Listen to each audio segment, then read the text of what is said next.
Man, I've been looking forward to this. Welcome into the Voice of College Football. Glad you could join us here on a Tuesday night. And what has become for the last 2 weeks, and hopefully we continue it throughout the rest of the season, the top 25 that actually makes sense reaction show and call-in show. So we will get started here in just a second. I'm going to run down my top 25 that actually makes sense. We'll do that briefly. Of course, there's already a video out there with, let's see how many comments we got in to the video this week. 272 comments to the video this week. I want to go through, and I produced a video. Actually, I went live this morning because I wanted to call out all the trolls, the critics, the clowns, the haters of the top 25 that actually makes sense. If you've got a legitimate question, concern, gripe, complaint, argument that you want to bring to the table, yes, absolutely. That's why we're here. We want that. But if you're just going to say it sucks and then you keep going with no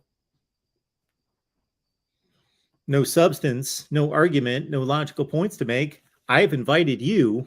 I have given a specific invite to all the trolls, all the haters, all the critics to please call me tonight. So we will leave the link in the live chat as well again tonight so everybody can call. So we're going to start out with the top 25 that actually makes sense. But as we progress through the night, once we get past that and we've exhausted all the arguments there, we're here to talk college football. Week 4 is coming up. A lot of big games as always. And to talk anything in the world of college football that you want to talk about. So let's get to it. First and foremost, here we go with the top 25 that actually makes sense. So we can start right there. This is this week's top 25. Let me go to the board here. And I appreciate the viewer. I apologize. I didn't get your name. You sent me an email, but I will check that out. And you showed me this website, which is pretty nifty, where anybody can go in and produce their top 25. So that's the top 25 that actually makes sense for this week. And what we have there is, of course, from top to bottom, Georgia's number 1. They annihilated Oregon. They've annihilated everyone. Most recently, South Carolina by 41 points. Georgia's number 1. Penn State's number 2. Yes, Georgia, by any measurement, by anyone's that watches college football, they're going to put Georgia number 1, even if it's a perception ranking, because they had the perception preseason. They won the national championship last year. Perception during the offseason, and then they've backed it up on the field. So they've done everything. They've checked every box. Georgia checks all boxes, whether that's the offseason perception, the national championship from last year, so that they start with the pole position. If you believe in that, however you want to slice it, it's difficult not to rank Georgia number 1. But the resume even backs it up. Georgia has crushed 3 opponents, including an Oregon team that we will get to a little bit later, and completely annihilated Oregon, which proved to be a pretty decent team. And we all expect Oregon to be good to a certain extent, whether that's 7-5 good or 10-2 good, somewhere in that range. And then they just blew away South Carolina. And I'm not touting South Carolina as some mega team, great team. No, but they're a mid-tier SEC team. And it was no contest. Nobody else is going to beat South Carolina like Georgia did. At number 2, and this is where the comparisons have to start, because Georgia is such a clear number 1. Penn State number 2. I still consider Purdue to be a strong team, good team, a top 25 type team in the nation.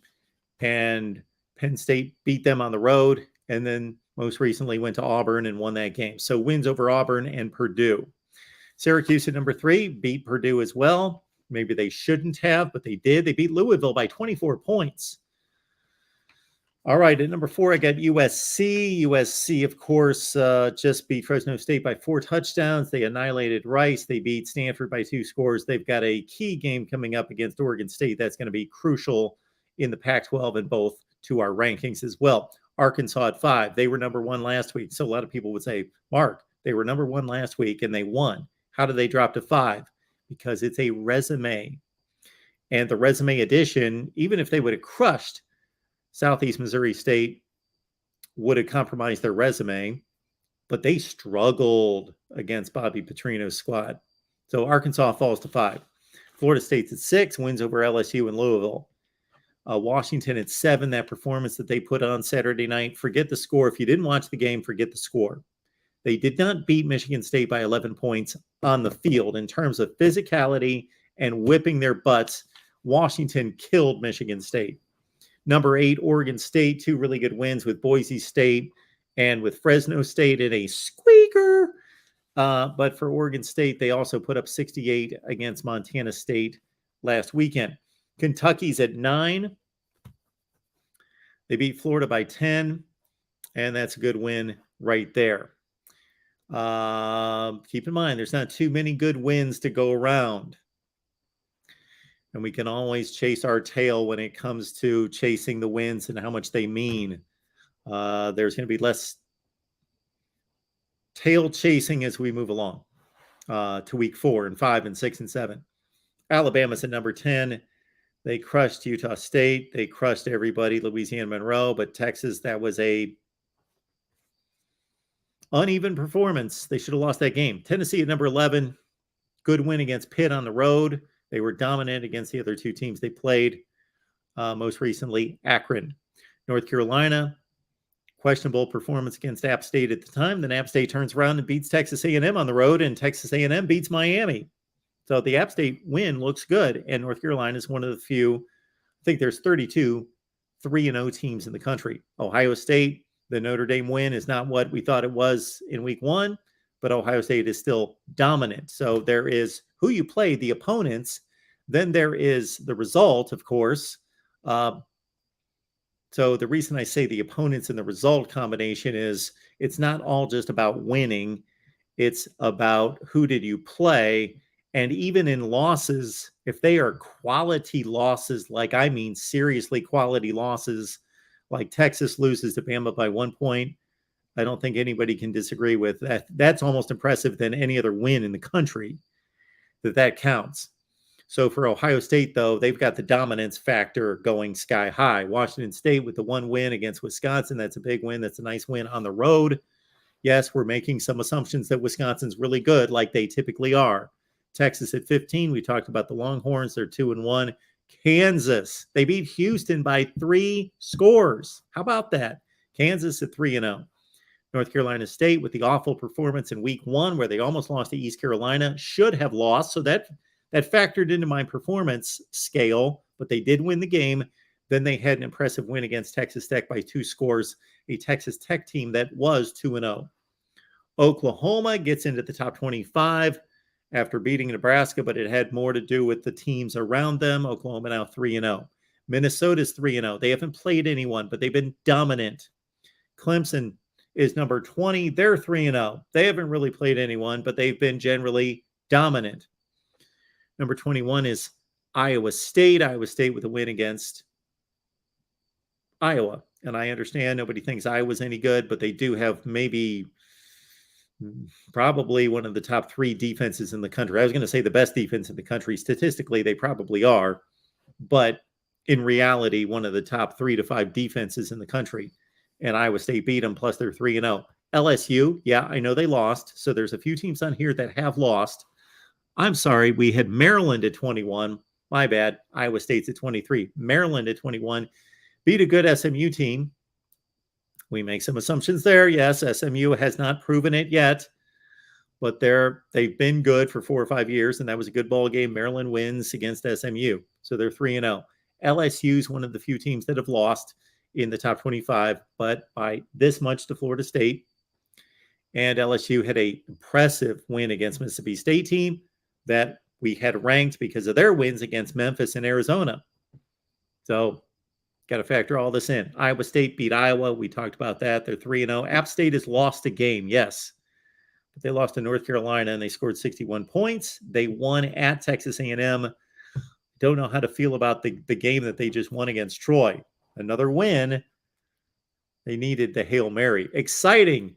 A zillion points, bonus points for the excitement of the win, but Not impressive in regards to dominance.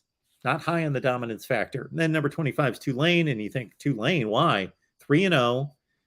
And they beat Kansas State on the road. So I compared Hawaii. Sorry, I'm looking at the graphic. It looks like Hawaii. Anyway, Tulane, comparing Tulane to Michigan, let's say. They're both 3-0. Do most people think Michigan's better than Tulane? Yeah, me included. So this is where people get confused.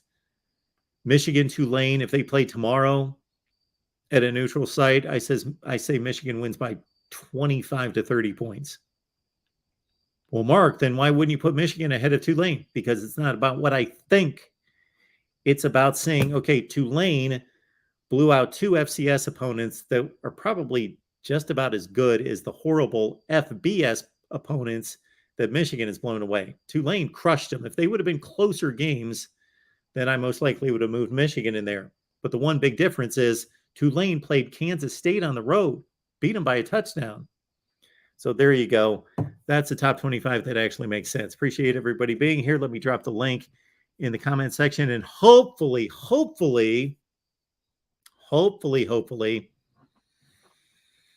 we are going to get some of the folks that have criticized the top 25, because this is what this is for.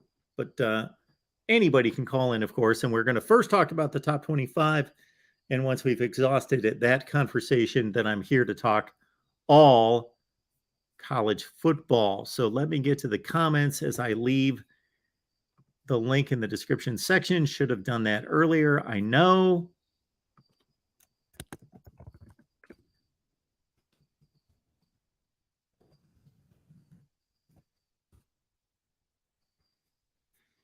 Okay. People don't like me to take it from the top, but that's what we've got going. One Scoop John, can't wait. Good to see you here, man.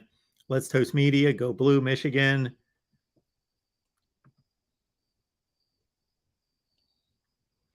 Michigan currently whooping Maryland in the Michigan Voice of College Football simulation. Over on the Michigan channel. We're multifaceted. If you don't like what we're doing on one channel at one point, we probably got something else going on another channel. 25 channels. Oh, man. David's all settled in. So exciting. I've got snacks, drinks, smokes. Can't wait. Love it. Dependent Fanatics here. Wolverines in the house. Go Blue. A lot of Michigan fans. We love our Michigan fans here at the Voice of College Football. I was trying to, as many of you know, take a poll to determine how many people represent our viewers, how many people in each fan base. That's what I was going for.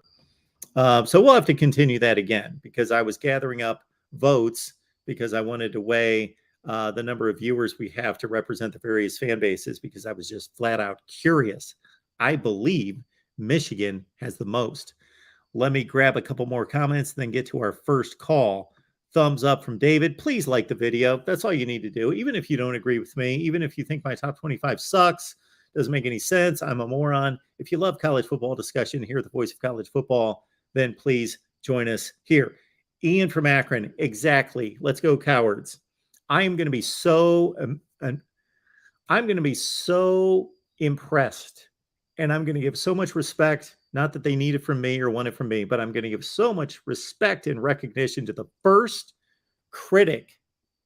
I mean, legitimate critic, not you guys that call in and say, you shouldn't have Tulane at 25. They shouldn't be ranked, just legitimate concern. But I'm talking about the trolls, the haters that spew the venom. The first one that I'm going to be so impressed. I'm going to be like, that's amazing, because I have called these people out. Hopefully they've watched the videos or the video that I posted this morning. And I'm going to do that every week now. I'm going to try to get through to some of these people. Come on, let's talk some college football. Come on. Let me know why it's so horrible. Let me know. Explain to me. Don't just put, you don't know what the hell you're talking about. You're an idiot. All those other comments that I get, and then just move on. Explain to me why this top 25 is so irrational. All right, we got one of our standby callers here, Chris, on the line. Chris, good to see you. Hello. How you doing? Good. Oh, I'm getting feedback from my phone here, Mark. Okay. Can you hear me now? I can. Okay, it went away. Good. Oh, I just I don't want to throw a spew venom. That's really I might do it in the chat, and I shouldn't do it there either. I don't think that really does anybody any good. And I did kind of try to use your. What I did is I tried to compare what you have against what I use, and I'm not trying to necessarily position you up against me or anything, but of course it would make sense that mine would tie together better, I guess, with what I use. But there wasn't a huge separation between yours and mine, but I think it was like roughly. It's about 7% different from what I had, but to my advantage. But 7%. That's impressive. Well, to my advantage, but that's based on what I use, though. I mean, I'm comparing you against what I use, and so that's fair. I mean, but I guess I'm just gonna. I hope I don't offend you, but I actually kind of think that my method is better than yours. Of course you do. That's why it's your method. If it wasn't your method, that's like beliefs. When people say, well, you're so dogmatic about your beliefs, like you think that that's actually true. Well, yeah, they're my beliefs. That's otherwise they wouldn't be my beliefs. So yeah, that's your system. Sure. Well, but can I be a little bit more direct about it? I mean, you kind of encouraged it a little bit. You're kind of saying, well, I don't know. I'm not going to spew venom at you because I don't really think that's going to help either one of us, but I'll just try to put it in another way that I hope it doesn't offend you. This is your show, and some people get mad when I say things that might. It's not going to offend me. Well, I guess what I want to say, and you can make your own mind. I think I sent you an email, but that's okay. What I think you ought to do, and this is just a suggestion, you might not want to try it. Maybe if I can give you a good, solid top, it would be a top 131 actually. Why not experiment that and then to see how that flies, and if it doesn't work or if it doesn't sit well with you, or if you have any problem with because I post it for you to kind of look at.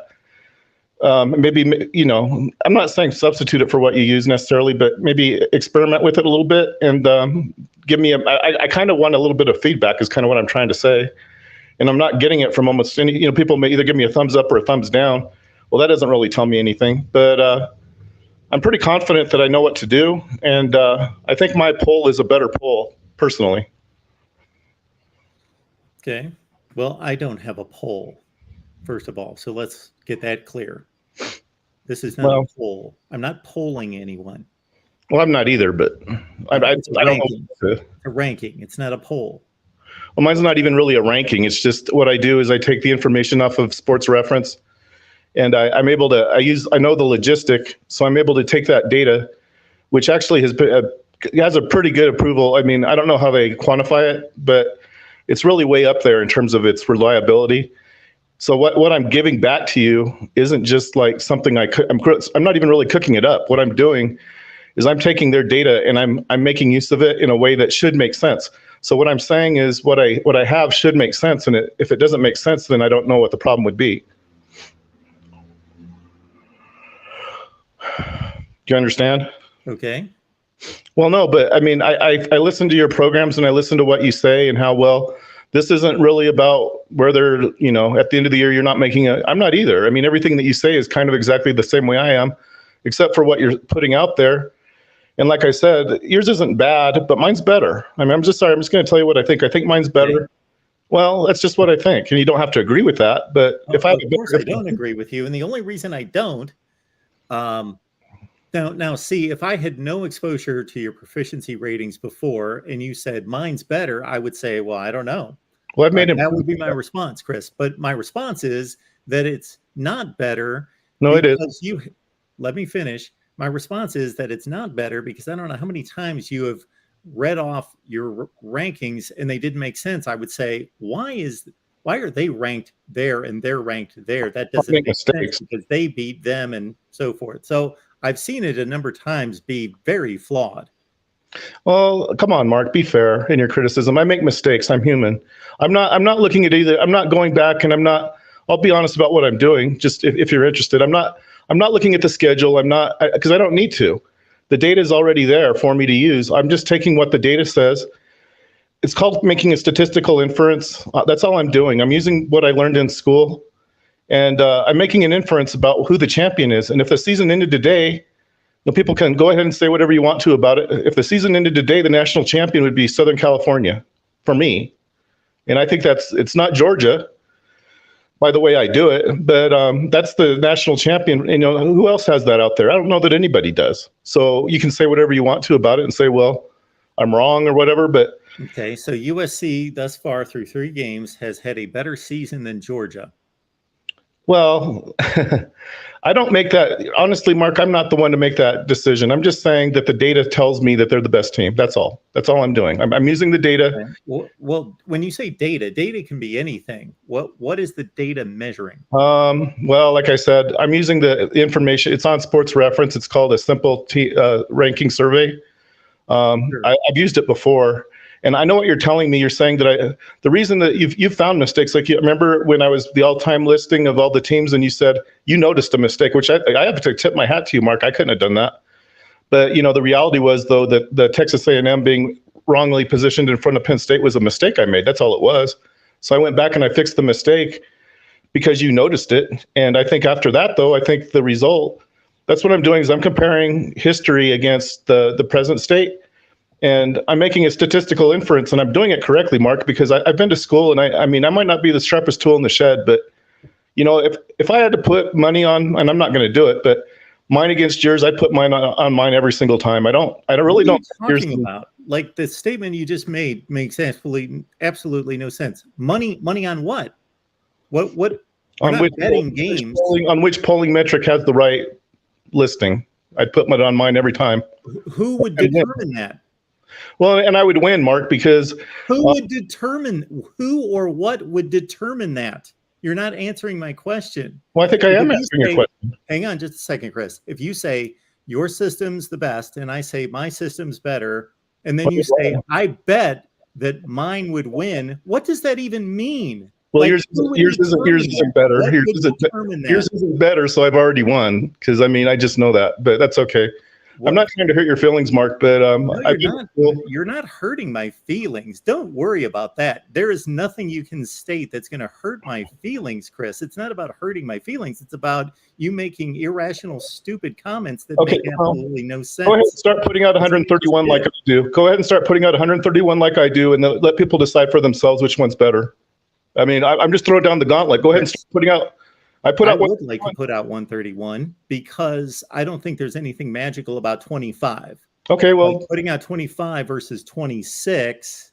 You don't have to. Don't. I'll just put out 25 if that's what you want me to do, but my 25 is going to be better than what you do. You didn't listen to what I had to say. Actually, I like ranking all the teams. I actually do think anyone who ranks the team should rank all the teams because we've built this mindset into everybody's minds that there's something magical about 25 teams, and there's nothing. It's just an arbitrary number. It could be, we could rank 17, we could rank 49, we could rank anything. So we should just rank all of them. Well, absolutely. Actually, though, again, I'm really not competing against you, Mark. I'm just promoting what I do. That's all I'm doing. And maybe I shouldn't be doing it on this is your thing. This is your business. I'm actually kind of sticking with you promoting your proficiency ratings. But the top 25 would be the teams that are that's like the creme de la creme. So I kind of disagree with you that there's nothing. I think there is something. Any team that's in the top 25 should be a pretty. And again, I don't like. You have Coastal Carolina like right outside the top 25, and I have them And you said something about Purdue being especially pretty good. I have Purdue rated like 120th right now. Well, I'm not saying that that's necessarily. You think that Purdue's performance through 3 games has been 120th in the country? Really? Like I said, Mark, all I do is I crunch the numbers. All I'm doing is crunching the numbers, and it spits out. The numbers are faulty. Your numbers are faulty. If you're telling me that Purdue performed at number 120, they're right at number 120 right now. Yeah, they lost on the final drive to Penn State. And they lost in the last 7 seconds to Syracuse. And you're telling me they're number 120 out of 131. Seriously. Right now. Yes, they're at 120 right now. They beat an FCS school by 56 points. Well, I'm not including FCS. Okay. That's not what I'm not. That's part of it, right? And you're the defender of the FCS typically. Well, no, not exactly. I don't want to exclude them because if we have a national championship, if you're asking me about that, what I actually was hoping would happen, I was hoping we could go back to what the BCS did. And what that would do is create, instead of having this playoff, which I don't really think we need anyway, what we could do then, we could use that game to position the FBS champion against the FCS champion. And that we could unify the title without having to spend a nickel, really. I mean, and I don't think it would be, you think it would be like 50-0 or something. You know, I think North Dakota State or whoever you want to put in there, they'd put up a fight. It might be 40 to. A fight against who? Oh, I'm just saying, I think if we could put the FBS champion against the FCS champion instead of a playoff, use that game to put those two teams together, kind of like the Super Bowl. You think North Dakota State would put up a fight against Georgia? Well, again, I don't really know what the result would be, Mark, but you know, come on, North Dakota State, that's a good program. They just lost to Arizona last weekend. Arizona is not as good as Oregon, and Georgia just wiped them off the face of the earth by 7 touchdowns. Okay, let's get back to your whatever point you want to make about your ratings, and then everybody should be adhering to your ratings. Let me just, all right, you say you want like, the floor. I think, well, okay, I appreciate it. Thank you, Mark. You said, I don't know if you said this. If I say something wrong, just consider the source, because I'm wrong a lot. I mean, I'll be the first to admit it. You're right about that criticism. Well, I make mistakes all the time, Mark. Sure. I mean, you caught one of them. That historical one about Texas A&M, you caught. I didn't catch it. You did. But it was just a mistake, though. It wasn't something I was trying to push over on you. But anyway, what I can do is I can take every week I can do it. So there's a way to kind of show whether I'm doing it right or not. I can give you, and I think I did, I submitted one to you that kind of showed the state of all the conferences right now against history. And Sun Belt's up like 40%. You know, and that should, if for people that are following it, they should say, well, does that make sense or not? No, it doesn't make sense that Sun Belt's playing 40% better than the average. The other one, like you said, I think it was the Big Ten. You said they were playing poorly. I think I have them down like marginal. They're just marginal less than what they usually are, like 2%, less than 2%. So they're actually, I mean, yeah, they're playing. You're right, though. You're not wrong in what you're saying, but it's not they're not like playing way below where they should be. They're just not quite up to where they are ordinarily. And the other conferences that are doing better are the Pacific 12 and the Atlantic Coast. They're both doing, and not like hugely better, but they're doing, you know, it's noticeable. And I can quantify it is what I'm trying to tell you. So I can tell you which conferences are improving and which ones are doing worse than they would ordinarily. And all I'm really doing is I'm just making it, I'm just using comparative information. And I think I'm pretty sure I'm doing it right. You know, but I do make mistakes. So, I mean, if the criticism is I make mistakes, you're right, I do. I make mistakes all the time. In fact, I have to fix my own mistakes because that's the thing is there's nobody there to really help me. But what I'm putting out there as best as I can do, you know, and consider the source, I guess, it's just the best I can do, Mark. And if it sucks, it sucks. I'll take the criticism. But if it doesn't suck, I don't want to hear it sucks if it doesn't. One criticism I just recently got, Larry Pilgrim, he said I shouldn't have James Madison up top 20 or top 16, I think. He says, well, they don't belong there. Well, how does he know if they don't belong there? I have him at top 16 right now, James Madison. You have James Madison in the top 16 in the country. Right now, yeah. But I don't. They're undefeated, but they obviously haven't played anyone any good. Well, I don't know. That's kind of a relative term, Mark. I mean, I have Michigan top 25. Sure. You know, I don't think you do. So there's a difference. And that's not me saying, hey, I think Michigan, that's just where they are. I'm not like saying, well, I think I better put Michigan in there or I'll be. I understand that. Okay. All right, Chris. Well, I'm going to move on to some other calls, but certainly call back anytime. Thank you, Mark. Have a good day. Thanks, Chris. Bye. All right, let's keep it moving here at the Voice of College Football. See this comment, the question here from Larry. Man, see, I love these kind of questions. I appreciate this because I never tout this as being foolproof, perfect, flawless. No.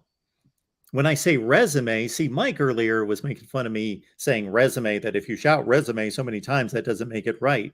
What happens, like if we were interviewing somebody and we all were handed the same resume, I used to go through the hiring process all the time of interviewing people at my job. So I would see this all the time. You could hand the same resume to 3 or 4 qualified hiring managers, let's say, and we're all going to look at the resumes differently. That doesn't change the resume. The resume is exactly the same. You hand it to me, hand it to this guy, hand it to this lady, hand it to this person, and we all have the same resume in our hand.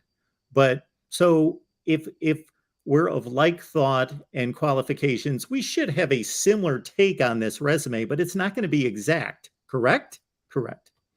All right, let's get to Ian here at the Voice of College Football. Ian. Hey, Mark, how are you? I'm good. What's going on, man? Just listening to the madness. I think he was a great first caller to prove the point of, okay, people, you have 3 weeks of data. That's the point here, right? Yeah, that's it. As the season moves along, the top 25 that makes sense will make even more sense because you have more data points. Yeah. So you get more games played, but I think a big point, even people get all crazy about rankings, but let's just say even towards the end of the season and you start to see more clarity with the better teams and the rankings make more sense. This is college football. You have 130 teams.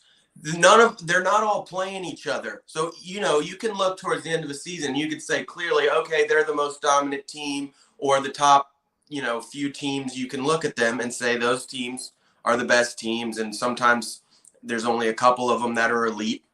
But even at the end of the season in college football, this isn't like pro sports. You're not having a lot, like you'll have all these 10 through 25 rankings, and there's not really a big difference between a lot of these teams. You could place them in a lot of different spots because they're not all playing each other. You know what I mean? So even towards the end of the season, rankings sometimes are a little bit silly based on how many teams we have in college football.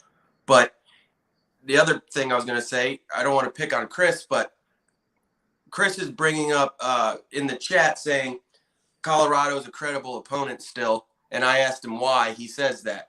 And he says, historically, they're a top 35 team or something. Okay, that's totally beyond the point of what you're talking about here, what we're supposed to be talking about. Your historical significance has nothing to do with the rankings of the first 3 weeks of the season. And that's, I think, a lot of people are taking just their perception of a team, the brand name of a team, the historical, significance of a team. It has nothing to do with what you're talking about. So I don't know if they're just not listening or they just refuse. And then you say something like North Dakota State could compete against Georgia. Like, give me a break. Like, what are you even talking about here? We're just talking about the first 3 weeks. Do I think Penn State's the number 2 team in the country? Absolutely not. Do I think that they would end anywhere near there? No, I don't think you probably do either, but no, we get the point. So they had a couple of valuable wins, and bringing up Penn State, like they could be a 10-2 team if they beat Ohio State or Michigan, and also could pull off, beating Minnesota and Michigan State. They could be an 11-1 team, 10-2 team if they split some of those games. Probably 9-3 and 8-4 more realistically if you look at their schedule, but you know what I mean? Like they could be a very good team, but no one thinks they're number 2 in the country. So I just wanted to rant for a second because I just don't understand what people are really all crazy about. So yeah, this does really annoy and irritate and piss people off, but other people embrace it and say, this is kind of interesting. Let's see how this plays out. And if we go by the rankings and just relax, let's say, for example, I'm a Michigan fan, I'm an Oklahoma fan, just relax. You're going to play your tougher opponents. If you're truly as good as you're supposed to be, everything's going to be fine. People get pissed off because they see Syracuse as number 3 in the country. Well, they're probably nowhere close to being the 3rd best team in the country. You know what? They're going to play some other teams and lose, and they will be ranked accordingly. Yeah, exactly. I'm just I saw that you put your video out earlier talking about is this the most you would say out of any year that you put these out, you've got the most like pushback or just idiotic comments? No, I think it's gone way down. Oh, really? Maybe I've done it about 5 years, and I think right out of the gate, almost everybody was like, "This is nuts. What are you talking about? This is crazy." But the people because even if I like, if this was 10 years ago, even if I clicked on this video and it was the first time ever, and I didn't really listen, and I just watched this guy's top 25, I'd be like, Syracuse number 3. This guy, what?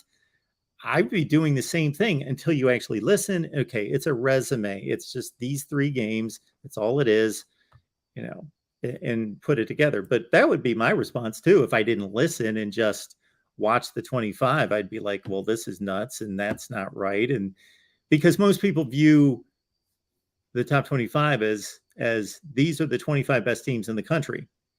Exactly. And I did that one time because like I had about 5 people practically beg me, said, Mark, we know what you're trying to do, but will you please just send out a top 25 of who you think are the 25 best teams in the country? And I did it like the day after I did this. And it probably confused a lot of people, but I said, these are, regardless of who anybody's played, who I think are the 25 best teams in the country in order. And right now, that would be something like Georgia, Alabama, Ohio State, or Georgia, Ohio State, Alabama. Those would be, they've done nothing to change my opinion from the preseason, the offseason, when I thought they were the 3 best teams in the country.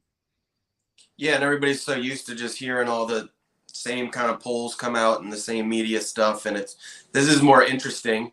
And I think that's why all the people who love your channel do, because we know you take the time and we know it's well thought out from a logical approach. Whether you agree with it or not is kind of beyond the point. So if they just listen, like if you want to go look at the AP ranking or polls and talk about that all day, and they're all just similar polls and rankings, then do that. But, you know, I appreciate you, Mark. I'm not going to hold you up. You probably got a lot of people wanting to call in.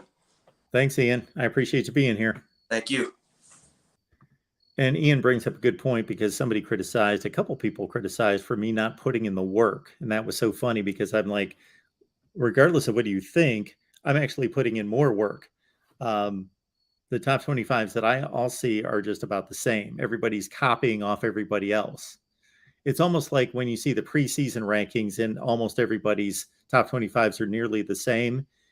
It would be interesting if we could isolate everyone and have them rank the top 25 teams without knowing what everybody else ranked the top 25 teams, because there's such a group think. It's unbelievable. Like somebody brought up Oklahoma State, and Oklahoma State, well, everybody knows they should be in the top 10. Why? They haven't played anybody. They're 3-0. They played 3 really bad opponents. They gave up 44 points to one of them, a MAC school. No, Oklahoma State's done nothing to earn a top 20 or a top 10 ranking, but to the average individual, they just have it ingrained all off season. Oklahoma State's a top 10 team, and they might be. Let them play Kansas State, let them play Oklahoma, let them play Texas, let them play all these teams, and we will find out. Other teams have had a schedule through the first 3 weeks to have shown something. And I'm sorry, Larry, I did not answer your question. I will answer it, then I'll get to the caller. Why is Texas ranked over Kansas, who was undefeated by your logic? So I'm not just lining up all the undefeated teams. Generally, yes, if you're undefeated, then you've gained more weight in my system. But think of it this way. If there was a team out there that was 0-3 right now, and they lost to Alabama by 1 point, Oklahoma by 1 point, and Michigan by 1 point, I would rank them extremely high. That would be kind of a difficult measurement to come up with, but they'd be 0-3, and they will have taken on 3 of the very best teams in the country and only lost by 1 point. So that's what I'm doing with Texas here. There is nobody that Kansas has played that's anywhere close to the realm of Alabama. And Texas outplayed Alabama, should have won the game, did not win the game. Otherwise, they might be number 1. If Texas had won that game, they'd be in the top 2 for sure. But they did not win the game. But I put performance into it. I weight the performance heavily. If Texas lost that game 51-10, then they're not going to be ranked. But they played extremely well against an opponent that Kansas has not even come close to. Got Sergeant Pickles on the line, a big Washington fan. How you doing, Mark? I'm good. How's it going? Oh, I was volunteered by Tim to save you from the 2 callers past. Seems like I know you can hold your own, but that was just getting into crazy territory. Yeah. I actually stumbled upon your rankings at the behest of one Tim Prangley, and I saw it, and it was very, very confusing at first, but I finally worked it out. I look at your rankings as if the season ended today and there were no more games, this is who has performed the best, and it makes so much sense. I love viewing it that way. It's, obviously there's some conjecture back and forth. You can kind of split hairs over exact positions, but I do like that you're just trying to boil it down. It's resume, it's who you played. I do wish we had a lot more, interconference games with big implications early, Yes. but with the expanded playoff, who knows if that's going to be the case. I'm just curious. I don't, have a bone to pick because I'm still getting used to your methodology, but how would you say a team like Oregon State, who's performed extremely well, but maybe, against limited competition, versus like an Oregon who has a loss to an outstanding team and then has a really good win? How do you kind of weigh those, I guess, in your breakdowns? Yeah, it's difficult. So the Oregon loss, I did not expect Oregon to compete with Georgia, but I did expect them to compete more soundly than they did. They just got obliterated by Georgia. So I think we're all impressed with Georgia, but I would think that Oregon would have played better. So that holds them back quite a bit. But again, it is Georgia. I gave a lot of weight to this BYU game because not only did it finish 38-20, Oregon was beating them even worse than that. So that's a really substantial win. Even Eastern Washington's typically a strong FCS opponent, and Oregon beating them doesn't help their resume, but they annihilated them. So that's a little bit of a boost. But Oregon's not yet ranked, but they're close. In my rankings, but Oregon State, they beat Fresno State, they beat Boise State, and they hung up 68 on Montana State. So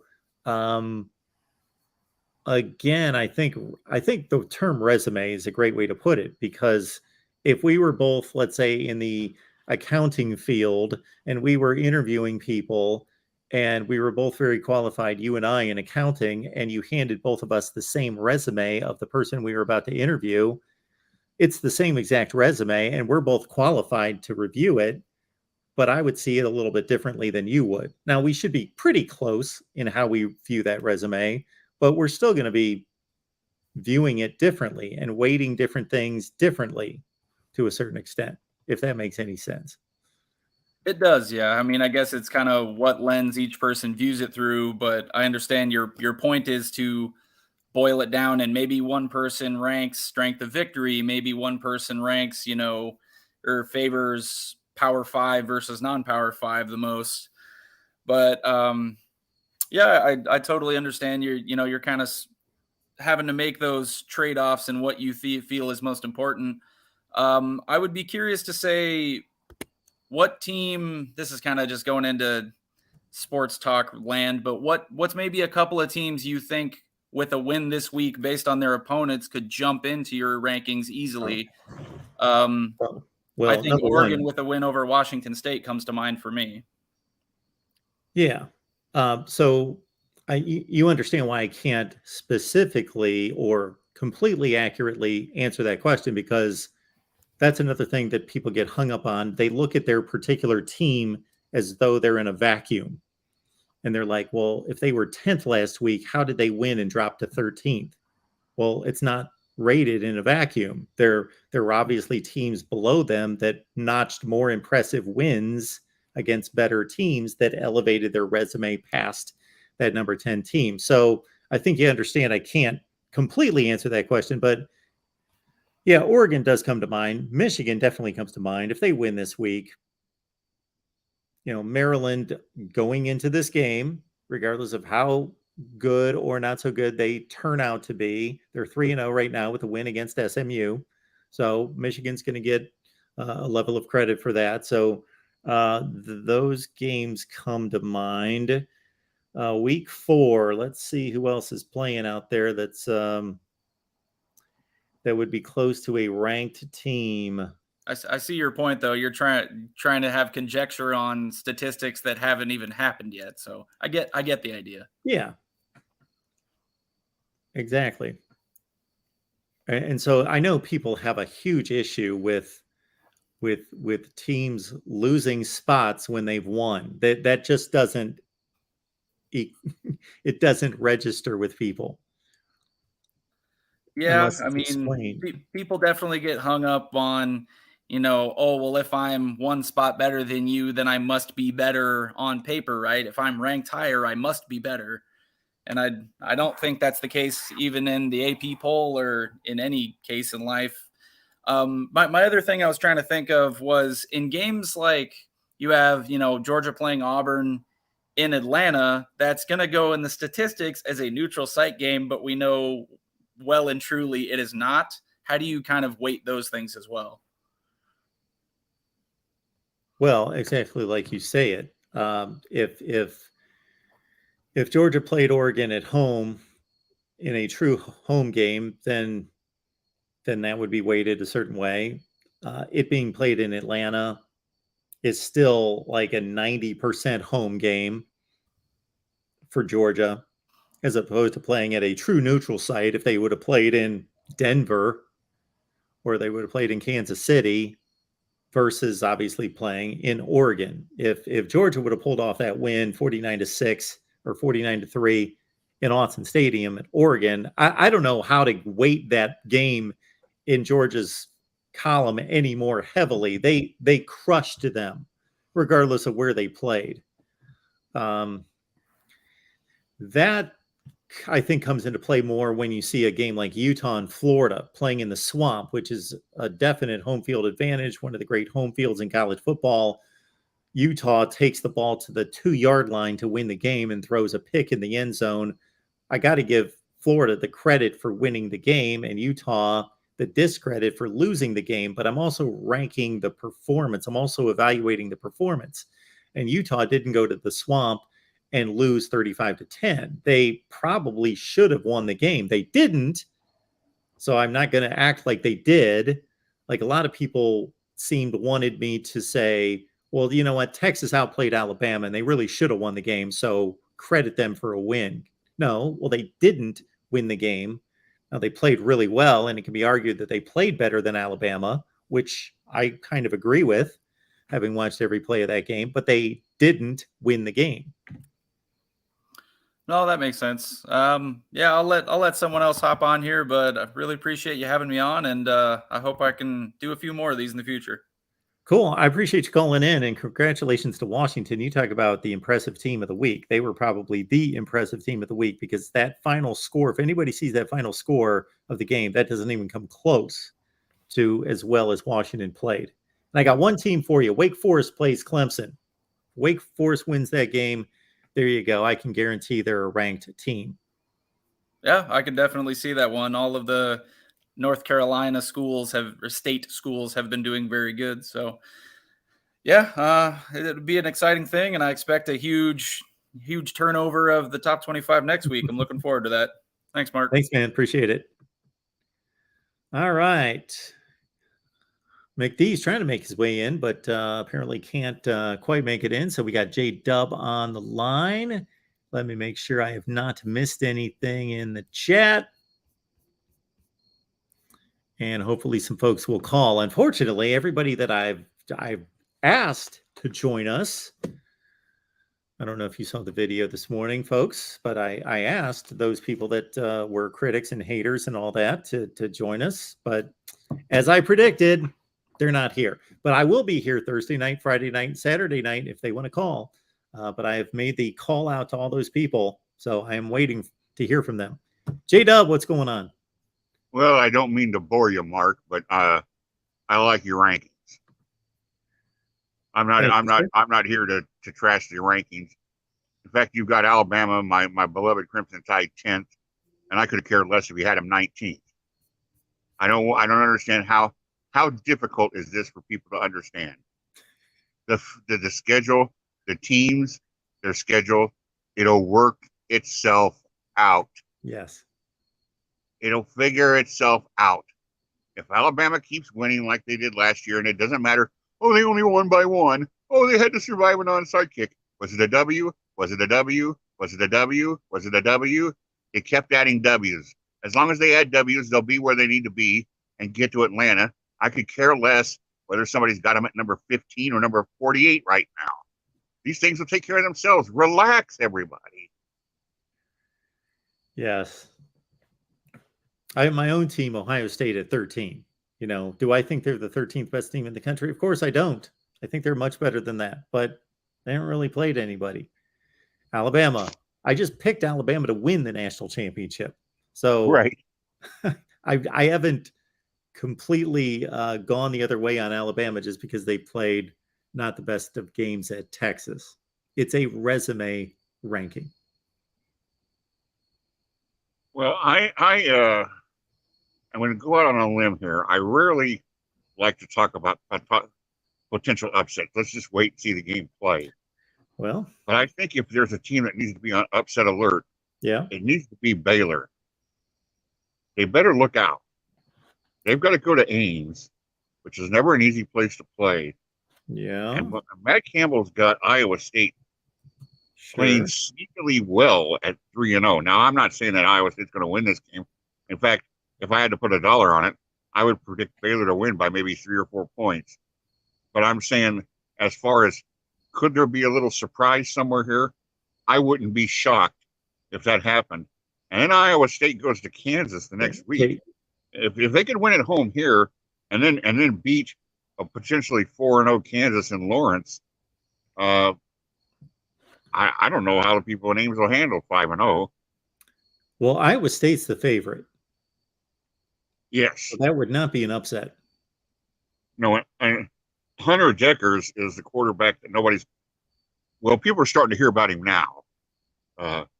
Good kid. He was a all-state basketball player. Had notice from Creighton, so that tells you the quality of his skill as a basketball player. He was all-state. He was a all-stater in basketball, football, and baseball. Has an absolute left-handed, absolute cannon for an arm. Now, it might go into the concession stand, and it might knock the rearview mirror off your RV. You're not quite sure where it's going to go, but it's going to go somewhere hard. So once he gets his accuracy, which will come with experience, and he's elusive, he's quick. In a way, I'll tell you, his running style kind of reminds me of the Sanders kid from Oklahoma State, where it's not the first thing he wants to do. He's not going to, it's open, bang, take off and run automatically. But he's tough when he does it. So, Iowa State could easily end up being a 6-6 team. I'm not trying to blow the smoke or blow sunshine at everybody about Cyclones. I'm just saying, don't be surprised if this happens. Matt Campbell is a good coach, and he's making things happen with not a lot of tools. Well, again, they are a favorite at home against Baylor, so I'm certainly not going to be surprised by that. They're a favorite. They not a heavy favorite, but 2.5-point favorite against Baylor. What do you think? Get a quick response to you from Florida, Tennessee. Is this Tennessee's coming out statement party? Probably yes. We talked to a Tennessee guy today, so our guy Charlie Burris at what's the name of his deal? Something Big Orange podcast. Anyway, so here's the thing with Tennessee. Now you talk about point spreads. They're an 11-point favorite against Florida. I think that's a little heavy, but at least I do at this point. Not that I'd be surprised if they won by 11, but yeah, Hendon Hooker's had a remarkable run of games going back to last season. They can run the ball really well, and their defense was bad last year, and they went to Pitt and only gave up 17 points in an overtime game. The defense is much better, and that's the only Tennessee I've seen this year was the Pitt game, and they beat Keaton Slovis up, just made his day miserable, knocked him out of the game because their pass rush was devastating in that game. Well, the reason why I bring it up is you always got to look for that one team that could wreck everything. And Tennessee right now, especially if they beat Georgia, they would be the highway robber hiding out in the forest, ready to wreck everything. Because if they get the confidence of beating Florida, maybe they surprise Georgia. Maybe they end a 16-year losing streak to Alabama. Wouldn't that be something if you beat Georgia and Alabama, or just beat one of them? You got to look for, if you're one of these top teams, and I agree with you, I think it's clear the top three are Ohio State, Georgia number one for sure. Yep. And then Ohio State and Alabama 2-3. And then I think there's a gigantic goal. But you've always got to be wondering where the assassin is lying in wait. The king should never sleep easy. And Tennessee might be one of those teams out there that could do some mischief along the way. Yeah, I think that's a good call. I think one of the videos I produced during the offseason, I listed them with others as a dark horse, team to make some big noise. Yep. You know what else is a great call? Stopping by the Amazon link. That's a great call. Go. You get the Amazon link, you help Mark out. It does nothing to your shopping experience. And then you get the joy of not only knowing that you're helping Mark Rogers, but you get the added satisfaction of knowing that's just one penny less that's going to you-know-who. And hit the thumbs up button as well, folks. All right. I've eaten enough time. Let some other people get in here. Thanks, Mark. Good health to everybody. Thanks, J-Dub. Always appreciate J-Dub calling into the show. Appreciate that. Let me pick off a couple super chats while I've got them. The one we posted to the screen already, and now I've lost it. But yes, the Lincoln Douglas style debates from the 1860s. Somebody likened my debate style there. Thank you for that, I guess. Then we've got Jimmy Touchdown. Jimmy Touchdown says Tim Prangley equals Mark Rogers with worst takes. Okay. What's funny about what Jimmy posted, and we appreciate the super chat, Jimmy. We appreciate you being here, is we're going to send Jimmy Touchdown to math class. We've got some kind of, basic math class for him. So we got like 280 comments to the video, but he posted one this afternoon that basically said that it was stupid for me to rank Syracuse so high because the three teams that they beat only had 3 wins. Okay. You understand, Jimmy, that if you're a 3-0 football team, then the 3 teams that you've played this season, at the very least, at the very best, could only have 2-1 records. That's the best they could do. They could be 2-1, 2-1, 2-1. And most likely, I can about guarantee there's nobody in the nation that's 3-0 right now that has beaten 3 2-1 teams. So nobody's resume, because there are so few games played, nobody's resume has that many wins on it. It's basic math. All right. Got our buddy David Greenshield on the line. To the man that gives college football its voice, the great Mark Rogers. Hi, and how are you, sir? Doing well, David. How are you? Excellent. I wanted to come in. First of all, let's be a little bit nicer to the host. Come on now, Jimmy. Doesn't have to all be negative. Well, all this tells me is he just doesn't understand the process. Some people you've been doing it for long enough. I think that people would get it by now, Mark. Yeah. But some people just join us. I don't know how long Jimmy's been watching. I've only seen his name pop up in the last maybe month. So, well, I want to get to a little bit of Big Ten football. Yeah. I got a chance to listen to your take on the status of the Big Ten on the video that you cut the other day, and I have some observations. Okay. First of all, I want to start off by saying and pat myself on the back on taking Oklahoma -11.5 this weekend, which I did call the last time I called in. So Yes, you did. Okay, good. I thought that was stealing, and as it turned out, it was. Hope you took the same, Mark, by the way. Hope you had a good week. It was okay. It was an all right week. Okay. It was, No, it was, you know, in the 56% range. Wasn't great. It was okay. Okay. You No know. 13-8. No 13-8. I think it was 10-8. Oh, that's not 10 bad. and 8. If Purdue could have, you know, not gone amok in the last 7 seconds of the game and unsportsmanlike, that was my big, you know, there's always one or two. I don't know how many games you select or pick against each week, but when you're taking like 20 games, you know, there's always going to be one or two where you're like, seriously, like I had this one in the bag, and then, you know, Purdue. Did you see the end of the Purdue game? That's where I was going to go. How's Okay, that for a let's go there.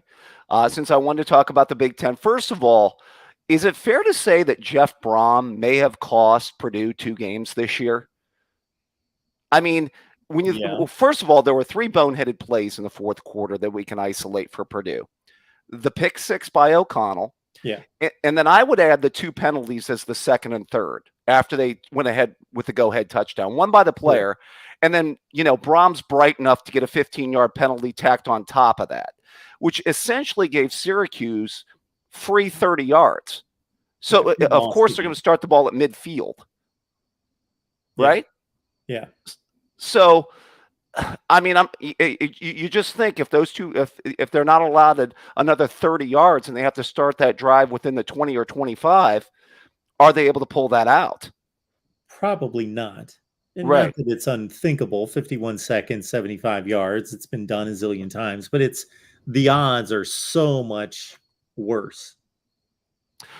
I mean, and I was a Brom guy. I have to say, I was one of those that thought that Brom was, you know, the new kind of offensive guy, you know, play caller, schemer that actually might be in for a bigger job down the road. But I don't know. If you're a Purdue fan, these last couple years with Brom might give me a little bit of pause. I get that, but man, they're playing so well other than not closing. Yeah, that's we heard that with Nebraska, Mark. To be fair, well, he's winning more games than true. Scott Frost. You know, he's beaten Ohio State, number 2 Ohio State. He's beaten 2 top 5s last year. The last thing I'll say about that specific situation is if I'm the officials, I stay out of it. Like, I just would bring a perspective to the job of, okay, early in the game, let's set the standard. Let's set the tone. Let's let the players know that they're not going to be taunting each other and jawing and doing all these things. But you know, you're in this nip and tuck shootout. And do you really want to, I'm not going to say that the officials decided the game, but do you want to heavily influence the game? And we're not talking about a playing penalty, right? You know, within the whistles, like you got to call a pass interference and you don't want to. You want the players to determine the play. I get that, but you know, you got to call pass interference. It's there. You got to call a holding on the left tackle because he held and it was blatant, so you just got to call it. Versus this, really, can you just stay out of the game?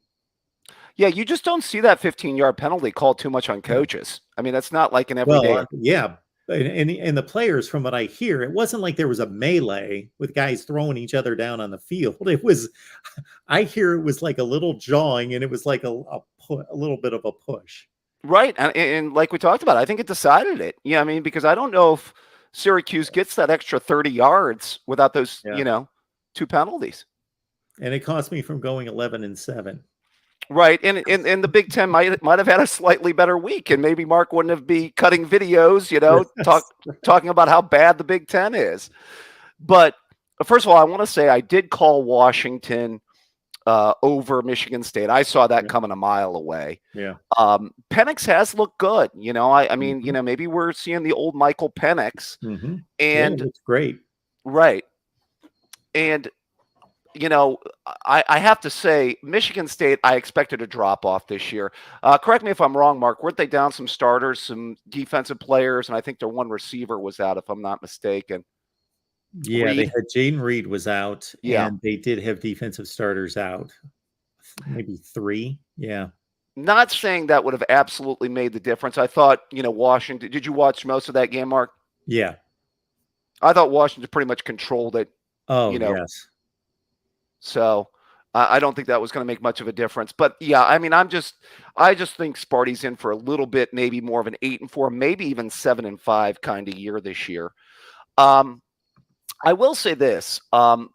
Are we supposed to be that impressed with Penn State's win, or where are you at with that? Or are you taking more the point that Auburn is just that bad?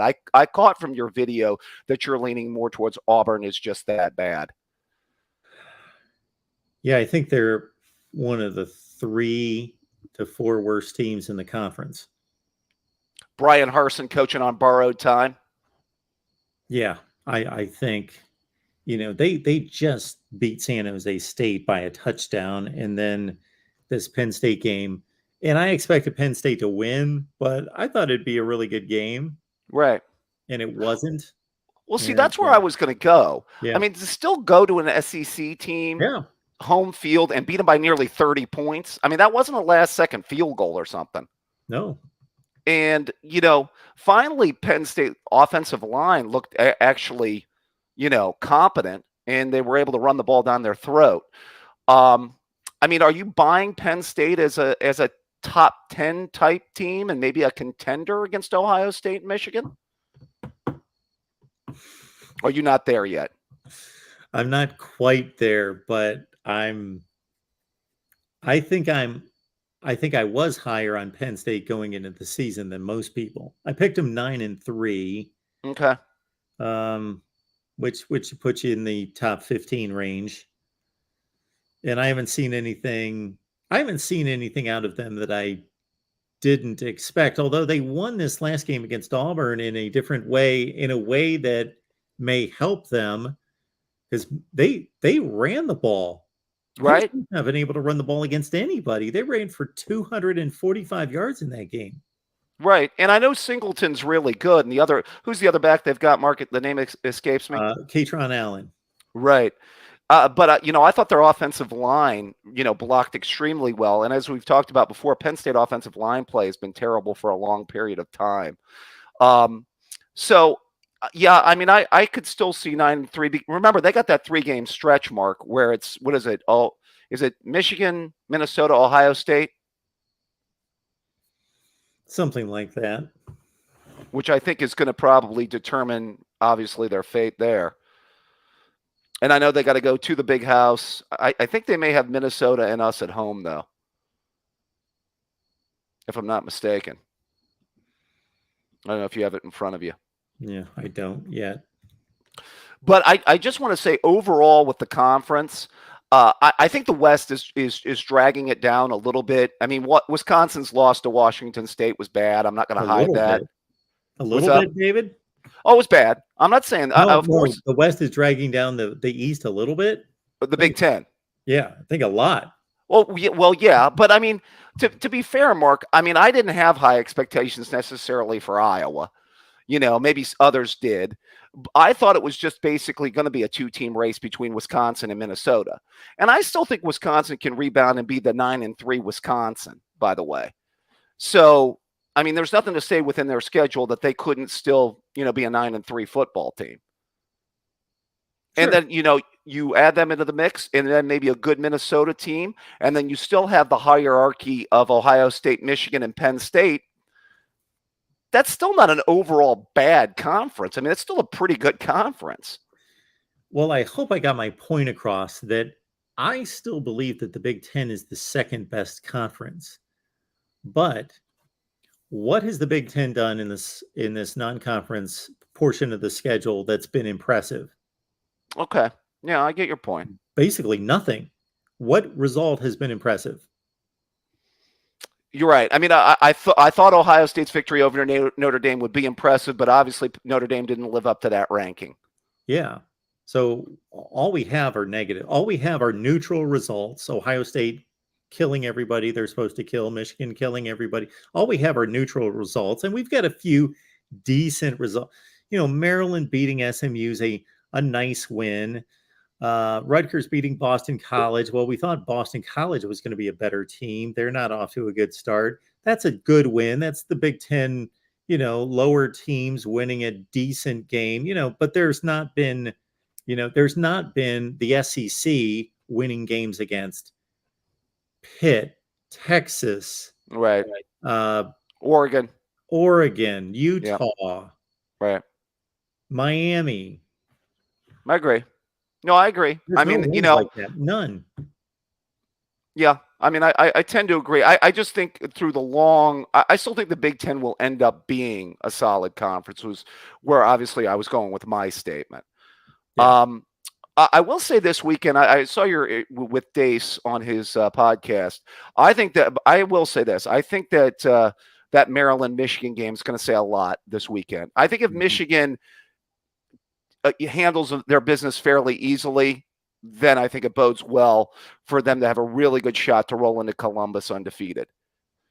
Yeah, we're going to know more about Maryland. Are they just the same Maryland where they're sitting in this middle portion of the Big Ten, like lower middle, where they're going to get their wins against Indiana and Rutgers and whoever they play in the West, and they just are still 5 touchdowns behind, everybody else that is at the top of the conference? Or can they? I'm not expecting a win, but right. I would like to see Maryland, score some points, maybe lose by a couple touchdowns, be a 42-28 kind of game where they actually, it was going into the fourth quarter, it was still on edge. You're right. Yeah, I think if Michigan takes them to the woodshed and beats them by like 3 scores or more, I think then I think it's definitely a statement for them. Yeah. Because obviously that means they've upped their competition and then they're still being dominant. One quick comment on the Buckeyes before I let you go. Did you get a chance to watch any of the Toledo game, Mark?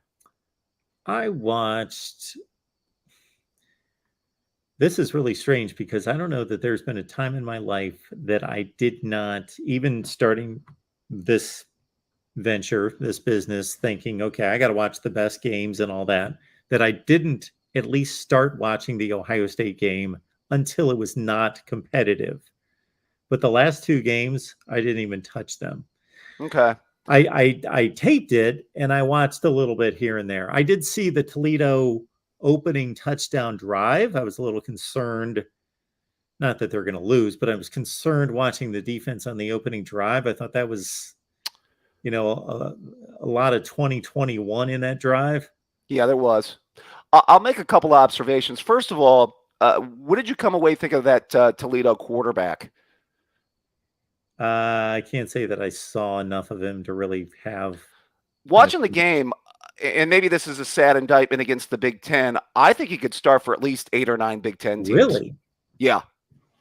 I mean, I would take him over Michael Pietris today, tomorrow, and the next day.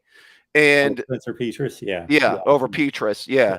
And Nebraska, Indiana, Rutgers, they would sign up for him. He's talented. He's got an arm. Really? He can move. He's not bad. Finn, the quarterback for Toledo. Yeah. He can play. To the point about the Ohio State defense, I think that I will say this, as far as position groups, I think the defensive line's a lot better than it was a year ago. Remember, their best defensive lineman was not playing Michael Hogue, which I didn't think helped. Sure. I still think the linebackers are light years ahead of where they were a year ago and where they've been. And I do like the safeties. The real concern for them going forward is their corners. Getting beat on a couple of deep balls in that game. That's my concern, especially when they have to meet some teams down the road that can sling it. I just don't see, quite top-notch Buckeye corner play that I've seen in the past. And I think that's the concern when they face a better offense. But I like the front 7, and I do like the safeties. I don't know if you kind of feel that way in the limited time you watch them play. Well, again, I don't have any real concerns about or any real feedback on the Toledo game in particular, other than when was Cam Brown got shredded on the first touchdown. Right. It looked like the Toledo receiver was running away from him.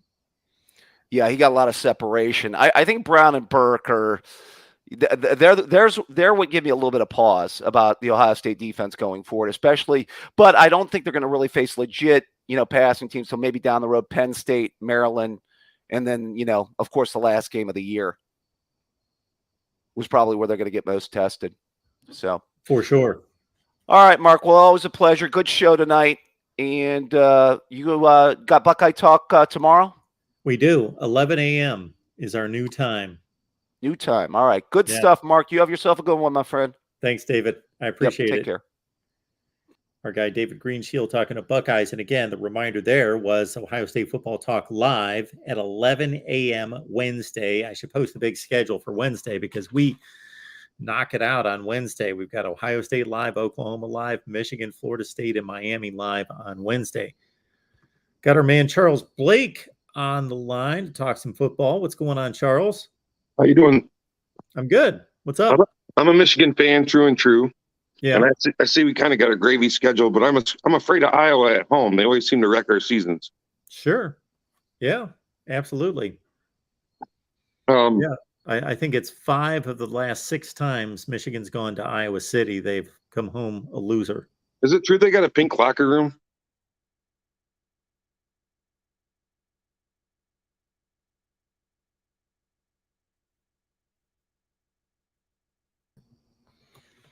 Sorry about that, Charles. Keep going.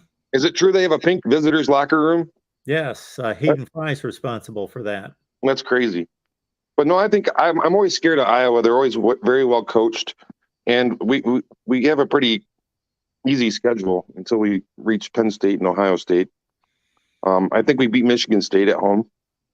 But I'm really scared of that Iowa game. They always seem to wreck our seasons. And J.J. McCarthy, though, looks like the real deal. Yeah, he really does. He's not missing anything. And he's got a laser arm and quick feet and makes good decisions. Yeah, he does. And that was the real question mark between he and McNamara. It was, okay, you got the experienced guy that's going to make the quality decisions versus the guy with the big ceiling. So if the guy with the big ceiling can make the right decisions, well, then it's no contest, and that's what it's become. I do feel bad for Cade. He did nothing to lose his job. Sure. I mean, I do too. Yeah, that's a hard decision that Harbaugh had to make. That would be an interesting topic or question we could ask the chat, because I'm not coming up with any like situation where a quarterback won a conference championship, got to a playoff, had that kind of season, not necessarily get to a playoff. We've only had a playoff for 8 years, but had that kind of season and lost his job and was the backup the next year. Yeah, he's taking it well. I mean, at least publicly. Yeah. Other question I had, and then I'll let you go. What's up with the names on the back of the Notre Dame jerseys? That's never happened before, has it? No, that has never happened. I got to think that came from Marcus Freeman. I got to think. I don't. Was that a one-time thing, or do you think that's going to be that way the rest of the season? I don't know anything about it. I just thought it was. They did it. Interesting. But I appreciate your channel. I watch it all the time. Well, I appreciate it, Charles. Thanks for that. Thanks for letting me weigh in. We got our Michigan show tomorrow at 5.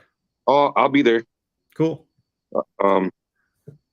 Just a little on a side note, I'm very thankful for today. I got out of alcohol rehab today after. Oh, wow. Congratulations. It's time to grow up and stop. Congratulations. Anything we can do for you in terms of you got people support. So understand that there's a lot of people that have been in your shoes, people that I know. And so I was in rehab with doctors and lawyers and nurses. And sure. It's crazy. Like the disease does not discriminate. Absolutely not. But I'm done with it. So that's awesome. Congratulations. But thanks for your support. I'll continue to watch. I don't have too much else to say because I don't want to waste your time. But thanks for letting me weigh in. Appreciate you being here, Charles. Have a good day. Unfortunately, there, I'm glad that he mentioned that. So that's awesome, because that's a tremendous step in life to take and show that kind of accomplishment, to go through that and be able to emerge. And then we understand it's a fight every day, but to go through that and emerge victorious and keep going. Man, this is getting me thinking about a video or a topic of what quarterback out there has done something similar to Cade McNamara, accomplished what he has with the team, and then dumped to second string the next year. When has this happened? I'm not coming up with the I'm not coming up with this because I'm trying to think of like really close quarterback competitions like Ellinger and Bouchel had at Texas, but Texas never won anything. They didn't win the conference, nothing like that. So, interesting. Well, we got Michael Hogue on the line. Michael, how are you? Not too bad. And yourself, sir? I'm good. What's going on tonight? Not much. I just got in a little bit ago, and someone tells me from what I got from LW says I don't really want to listen to the start of the show, to the start of the stream. Can you maybe fill me in about that? That you don't want to? No, he said I should not listen to the beginning of the stream tonight, unless you guys were talking bad about something. I presented my top 25 that you may have already seen. And then we started talking about the whole start of the show was all about my top 25 and people's issues with my top 25. That's what everything was. I don't know what he's talking about. The thing I'm trying to figure out is it because of the blowout wins Michigan's not up there? Because they was up there in week 1, I think. That's the only question I'm trying to figure out because I know Purdue was in there. And then the last 2 weeks they haven't been there. Let me try to explain something to you. Okay. You can be at a certain position in the rankings. Let's just pick a spot, 20, and win and drop. Okay. Do you understand why? Because of the opponent you're playing, probably. That would have something to do with it. So let's say Michigan's number 20. Yes. And let's say they beat New Mexico State 45-0. Yeah. And numbers 21, 22, and 23, which were obviously right within a razor thin edge of Michigan, just being those spots right below them. Let's say they beat Ohio State, Oklahoma, and Georgia. Well, don't you think that their resumes would elevate way past Michigan's? Okay. Now, here's the thing I'm trying to figure out, and this might not make sense to me or you, but I wanted to put it out there. Yeah, I know Georgia. You got Georgia ranked up there and stuff like that. And Yes. yeah, I know they blew out South Carolina. Well, basically, it blew out everybody. Yeah. But how is it they are up there, but Michigan's not, and they're pretty much leading the country in scoring? Michael, are you comparing Hawaii, Colorado State, and UConn to South Carolina and Oregon? I think South Carolina, and I know Oregon because they had a big win last week against BYU. I'm just trying to figure out how is it when you got a mediocre team in South Carolina, like you do with Hawaii and UConn, and another mediocre team. Whoa. You're comparing South Carolina to UConn and Hawaii. They're not a good team this year, Mark. Michael, you're comparing South Carolina to UConn and Hawaii. Okay. Really? Yeah. Okay. Here, let me put. Here's another example. South Carolina's played Georgia and Arkansas the last 2 games. Yeah, they got within paid. 2 touchdowns of Arkansas. Arkansas is a really good team. Believe me, Michael, I think you know this as well. South Carolina is one of the 40, 45 best teams in the country, something in that range. You're talking about the very worst teams in FBS football. There's no South Carolina would beat those 3 teams by 4 or 5 touchdowns. Yeah, I agree. Okay, so therefore the Georgia win over South Carolina is worth a whole lot more than Michigan's wins over the 3 teams that they beat. Okay. It's not like Georgia beat them 28-24. They beat them as badly as Michigan's beating the likes of Hawaii, Colorado State, and UConn. They killed them. Mm-hmm. And they killed Oregon. Yeah, they did. Yeah, Georgia's got the best resume in the country. Mm-hmm. They just do. Yeah, I'm just trying to figure out and stuff like that. And I do gotta ask you this though. Is it a strong possibility if somehow IU goes down to Cincinnati and wins Saturday that they'll crack it? Who's got that game? I'd think like to that's see that game. hang on, let me pull up for you in a second and stuff like that. No, I'm just trying out to who was it a few years ago? I can't remember what conference it was. Team that had high expectations got out to a slow start, and once I think they played a conference game, lost it, somewhat similar to Purdue. And after that, once they got into the meat of the conference season, they reigned the table. Was it South Carolina when they played Auburn in the SEC championship? Well, that South Carolina team finished 9-5, so it might have been them. There was a UCLA team under Terry Donahue that went 0-3-1 in non-conference games and went to the Rose Bowl. Mm-hmm. They were 6-4-1 and they went to the Rose Bowl. Okay. I'm trying to figure out because I thought there was a team that got off to a slow start, run the table, and then go to the conference championship, winning it. It won the conference championship. Sure. I'll be able to come up with a few examples, but I just came up with one. Mm-hmm. Team that was 0-3. Okay.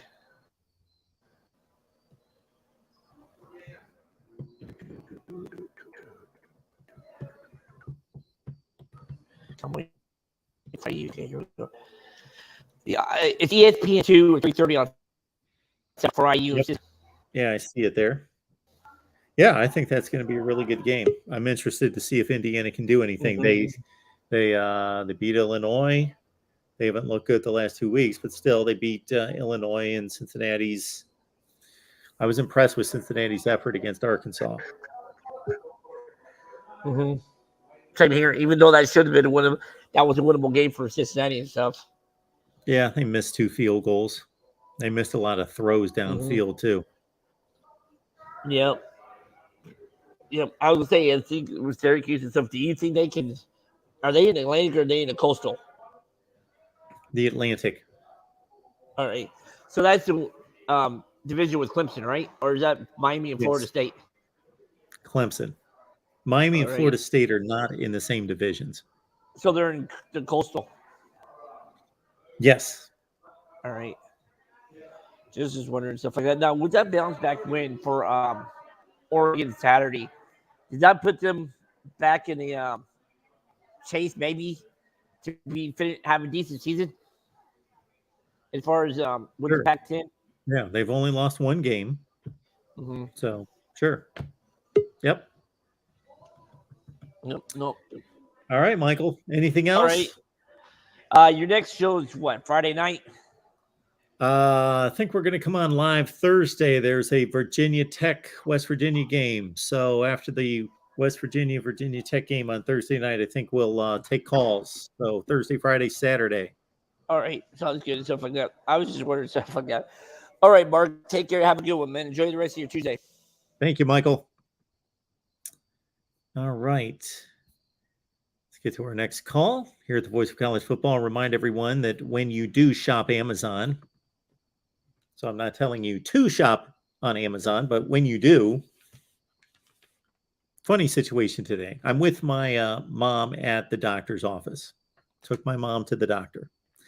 And there was a number of items that she needed. And the doctor said to her, yeah, your best friend's going to be Amazon.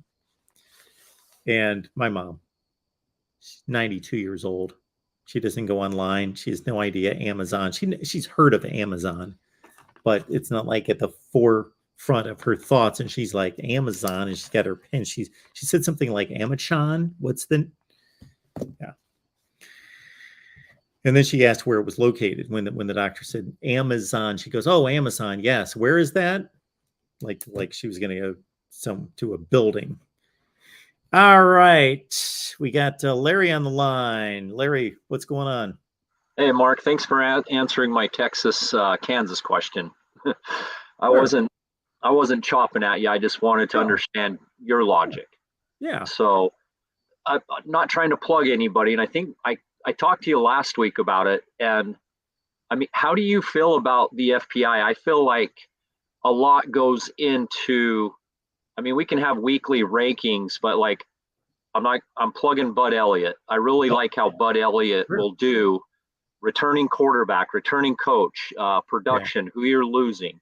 Yeah. And so to me, like somebody like Bud Elliott, who does a preseason because he's a gambler, Yeah. he does a preseason FPI of his own and his own top 25. I mean, that is something I can take serious. And it's like you say, if somebody loses to Georgia and Alabama and say Clemson, Ohio State by 1 point, 0-4, that's still probably a top 10 team. And so I agree with that. And I agree with the resume situation to a degree. So, as Uncle Lou says, who have they played? But performance, my Utes, they're my Utes. They should have won in Florida. I was literally at midfield and I'm saying, don't go for 2. You couldn't get in on 4 downs and you didn't take the field goal. Don't go for 2. If they didn't go for 2, they're not worrying about throwing a pick. He's actually running it to set the kicker up. I mean, they lost that game 3 different ways, So, and they played in Gainesville, and I guarantee you get enough tape on Anthony Richardson, the formula is out. Yeah. Sure. Neutral field, I think they would have beat him. So anyway, like you say, you've got to give credit for somebody who loses in certain situations. Tim and I have talked about it. UCLA, Stanford, Cal, there's not a home field advantage. There's certain stadiums that are worth 5-6 points. Some worth 0. And some might actually, if you're playing at Stanford, I would think as a traveling team, it might give you more confidence to go to a stadium that nobody's going to show up. But so what's your take on the FPI? Do you have any FPI you look at? So the ESPN Football Power Index, my criticisms it's not mine is not like a wide ranging criticism that I've determined, okay, this is what's faulty about their system. It's more specific to two different components here. One would be when they deliver their preseason, like I wonder if we could look up their preseason FPI. In the preseason, they had Auburn like number 6 or 7 in the country. I'm thinking, where did that come from?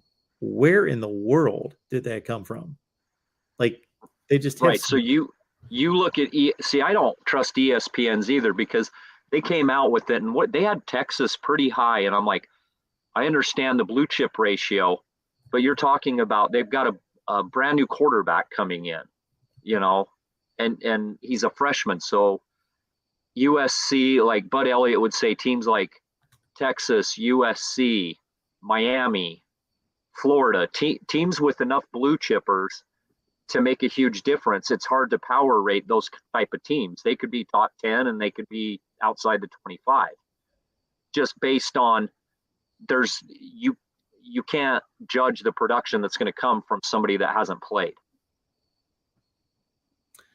Like this has to, I'm looking at the current FPI, and Georgia's 1, Alabama's 2, Ohio State's 3, Michigan's 4, Clemson's 5. Okay. Clemson, they haven't even been really that crazy dominant against their 3 marginal opponents. So I know this is all just statistical, but it almost seems as though it's being manipulated by humans, doesn't it? Like, yeah, Clemson's numbers don't equate to a number 5 ranking right now. I don't see it. No, and I think it's like you say. I think it's name brand, and I think they take the recruiting rankings in there, and you know, like Bud Elliott, I really like his. Have you seen College Football Nerds? I know I'm plugging a lot of other people, YouTubers here. Yeah, I've hit him on. And, you know, even Josh, he's really good. He's got a pretty good system. And he even says there's just not enough data points yet to really tell who's who. And when those guys get later in the season, their predictions are scary accurate with their FPIs.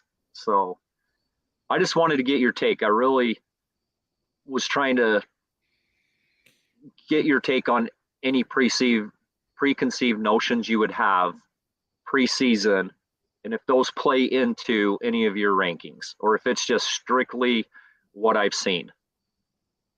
Well, you have to have preconceived notions. Like I eliminate those as much as I possibly can, but you have to have some, or else, well, what do you do the first week of the season when Utah loses to Florida?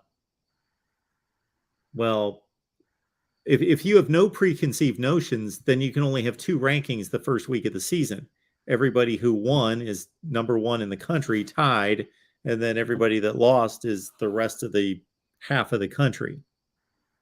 Right. So do you look at the year before in your preconceived, you know, notion, like, what did you think of Michigan? You knew they were losing some guys on defense, but, you know, they've got a lot of returning production and good positions. Did you honestly go, you know what, I believe personally that Michigan's going to be a top 10 team, just based on what they had done and what was coming back? Yeah, I consider Michigan a top 10 team, and they haven't done anything. They've only enhanced that slightly. They haven't played anyone, enhanced it slightly because they've just been so overwhelmingly dominant. But I basically take it like this. I take last year's team, and then in some instances, I even have an evaluation on that year, whether it was a little beyond their expectations or below, meaning I think that, you know, they accomplished whoever it is, they accomplished what they accomplished. Those are facts. They went 11-2, they went 8-5, they went whatever, but I still have a take on whether that was a little bit of an aberration or a little bit, maybe they were a little unlucky. Penn State, for example. Penn State went 7-6 last year. I think by far they were the best 7-6 team in the country, and probably better than a ton of 9-4 teams. So I had higher thoughts of Penn State's year last year than the actual results. Right. And then you take the additions through recruiting, and you take the subtractions through the NFL draft and losses and transfer portal, and then you spit out how good you think these particular teams are. Maybe my biggest knock on the FPI, I'll take 2 other shots at the FPI. 2 that I've noticed just consistently. And I should do a segment on this actually every week, because, you know, for example, this game just pops into my head, being one of a zillion examples. And I don't even look at it that often. A couple of years ago, Miami's playing at Louisville. Louisville has an 87% chance of winning that game, according to the FPI. I'm like, like, these teams are even, like, these teams are close. Right. Where does this 87% coming from? Sure enough, Miami wins the game by 15 or 20 points. Like, I see that routinely, where I see these odd. And then the other portion of it is during the game, when they show the probability of winning a game. Right. Let's say, you know, Utah's beating Arizona State 20-14 midway through the 4th quarter, but Arizona State's got the ball at the Utah 30, so they're driving, and it says that Utah's got a 54% chance of winning. Okay, I can buy that.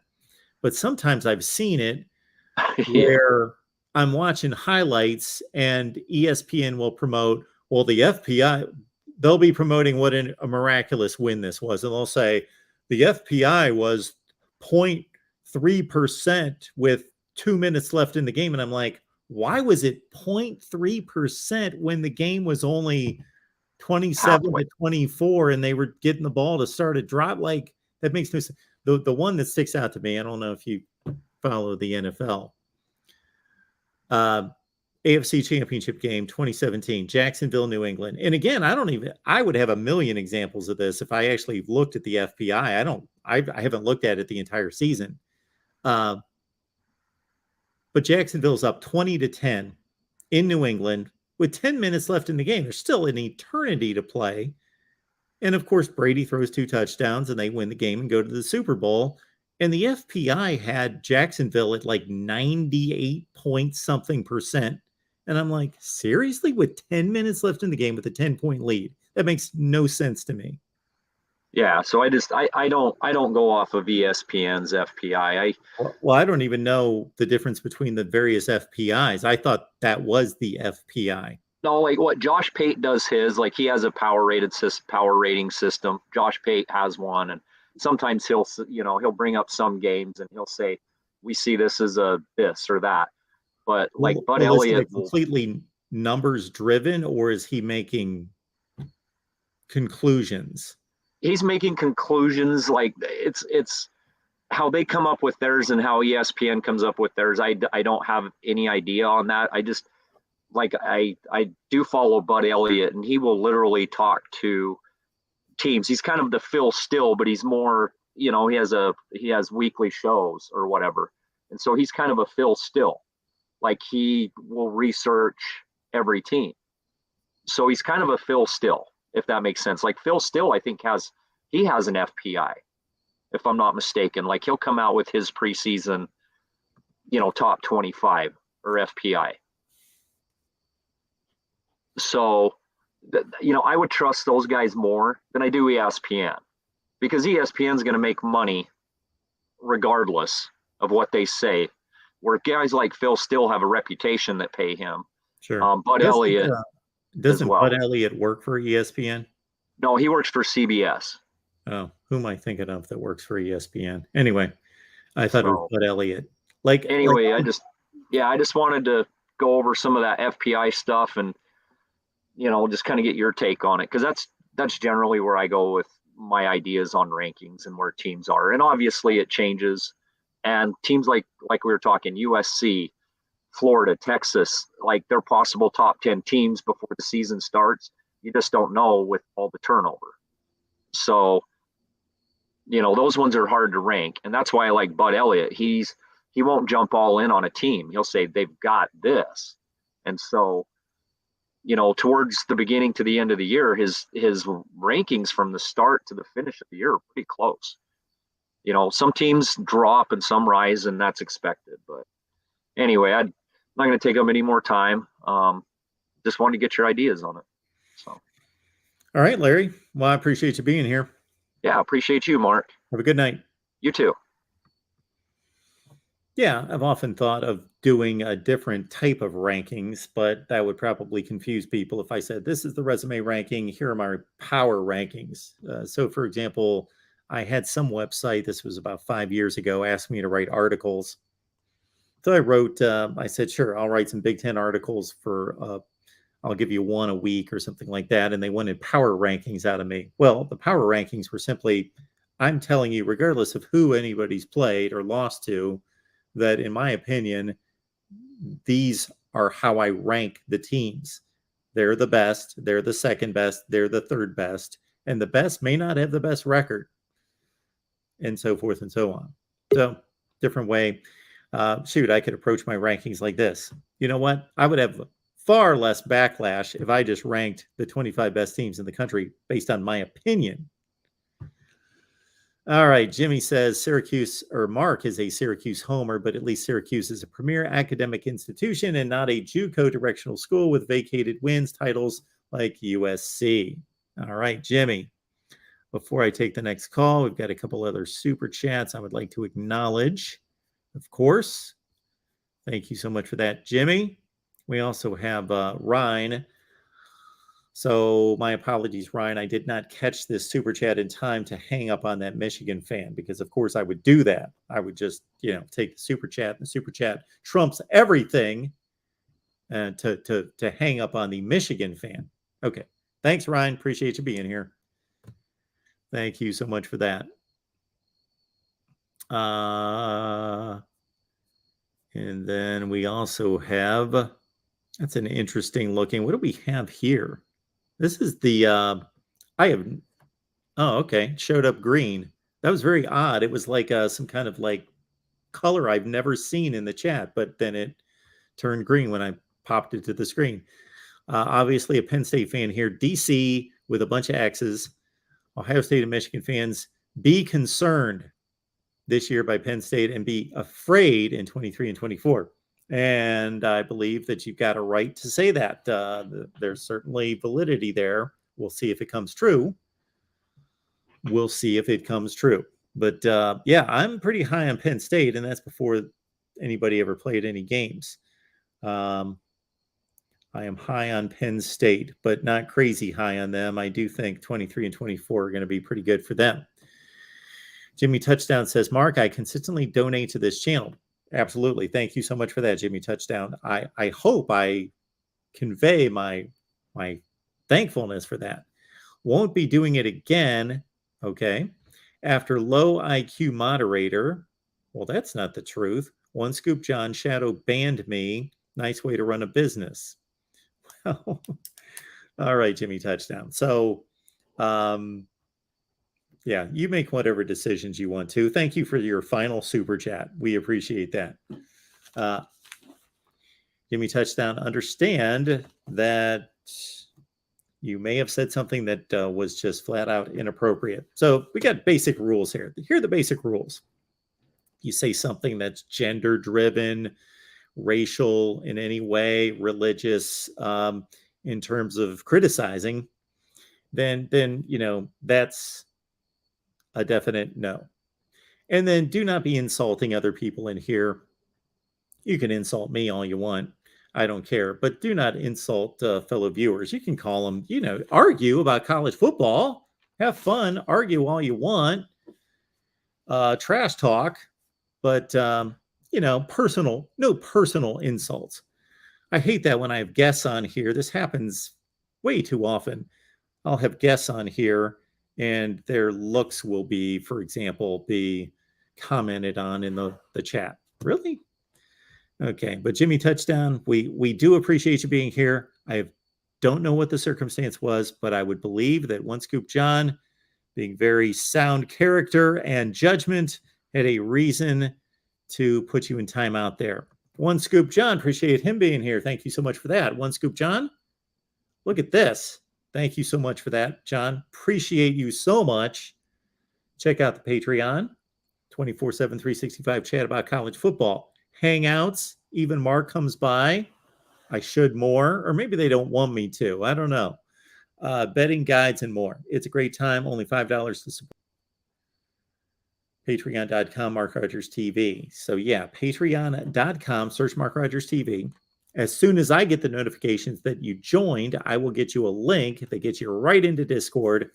And again, you get my picks weekly. I predict about 20 games or so. And then you get a 12-pack of predictions from a bunch of media types. Steve Days, Tony Gerdeman, Steve Hellwagon, et cetera, et cetera. A bunch of, I think we got 19 on board. And then on top of that, we got Steve Merrill from Wager Talk. He comes in and gives you a under the radar selection for the week. Trying to think what that was last week. Oh, he's 3-0. He said, take Kansas and 9.5 against Houston. That's his under the radar lock. And he nailed it. All right, let's get to our next caller. We got Daniel on the line. Daniel, how are you? Pretty good, pretty good. I wanted to applaud you for not putting either Michigan or UCLA in your top 25 because in my mind, I was just thinking to myself, how many Power 5 teams would go 3-0 against Michigan's current schedule? Like 50? Great question. All of them would. So like Colorado wouldn't, but outside of them? Maybe not. We don't. That's Georgia Tech probably wouldn't. Colorado was the great one to go to first. They've been so bad, but do they beat Hawaii? They win one of them for sure. They probably, I don't know for sure, but you're probably right. Yes, I'm with you. I'm with your thought process. Yeah. I'm just not apt to say guaranteed, no question, they lose a game. But I get your point. And then, yes. And then UCLA out here barely beating South Alabama in front of 200 fans at the Rose Bowl. I don't even understand. I started this season legitimately thinking that UCLA could be a contender in the Pac-12, and I'm starting to think that I was dead wrong on that one because their defense is woeful to say the least. Yeah. Their running game is shockingly bad, which I don't even know how that's possible because they have that Charbonnet guy who's pretty good, but they can't run the ball at all. UCLA is a horrible team. I legitimately don't think they're gonna. I had them pegged maybe as a 9-win team this year. If they win over 7, I'd be stunned. Because there's a couple gimmies in the Pac-12. You know, Arizona State is a horrible program right now, and Colorado's a free win. But outside of that, man, how is UCLA going to beat teams like Oregon and Utah will destroy them? Like, it's going to be bad. It's going to be really bad. And even they probably would go 3-0 against Michigan's schedule. Well, I get I am totally on board with you, Daniel, based on how they've performed. But don't be surprised if UCLA, not that I'm selling them to win the Pac-12, but don't be surprised if they play better when they face better competition. Oh, you think they're one of those teams that just shoots them in the foot when they're playing a worse team? Well, I think we can come up with a lot of examples of teams that they're not super great teams, and that's the reason why they stumble or almost stumble against that kind of competition. But let's take a lot of Pat Fitzgerald's teams at Northwestern that went on to go to the Big Ten championship games that lose to the likes of, he's had Big Ten championship game teams that have lost to Akron and other MAC schools and bad Duke teams. And then 3 weeks later, they're beating Wisconsin or, that is pretty crazy. Or, and there have been other teams like that. There have been Kansas State teams that have done that under Bill Snyder, where they're losing to South Dakota, North Dakota State, they're losing to MAC school. And then, Iowa State with Matt Campbell, a couple of years ago, the team that won the Fiesta Bowl and went to the Big 12 championship game, they lost to somebody out of the Sun Belt. And they lost pretty handily, like 31-14. So I'm not saying UCLA is going to win the Pac-12 by any stretch, but they could still be a 6-3 team in the conference. Okay, that's fair. And as far as the Pat Fitzgerald thing, I mean, I have a pretty low opinion about the Big Ten championship at this point. I mean, I don't even remember the last time the Big Ten West champ won. Like I'd have to maybe Wisconsin did 10 years ago or something. 5 years ago. I got a better answer for you than that. That's going to even underline and confirm what your point is. They've never won the Big Ten championship. The West has never won. It's only been going on since 2014. There have only been 8 of them. Okay. So before that, it was Legends and Leaders, if you remember that fiasco. I do, yeah. So they split into East and West in 2014. So there have been 8 Big Ten championship games under this format. The East has won all of them. Okay. Yeah, I mean, that's where I like what the Pac-12 shifted to this year, because I think there's legitimately 3, maybe even 4 teams in the East that are better than any team in the West this year. Yeah. So, I mean, that doesn't make any sense. 3, I can see most likely being, the top 3. So, past that. And then also the other thing I thought made no sense is, and this doesn't have to do with your rankings, my next question does, but I saw that A&M is actually favored to beat Arkansas. Am I missing something? I mean, I get Arkansas struggled this week against an FCS opponent, but A&M can't score. I mean, the only reason they beat Miami was because they went for 5 field goals, and they, did some nonsense when it came to punting, and I mean, A&M shouldn't have won that game, and Miami's not even that good of a team. So I don't understand how Arkansas isn't favored by, 5.5 for this game. So I agree with everything you just said.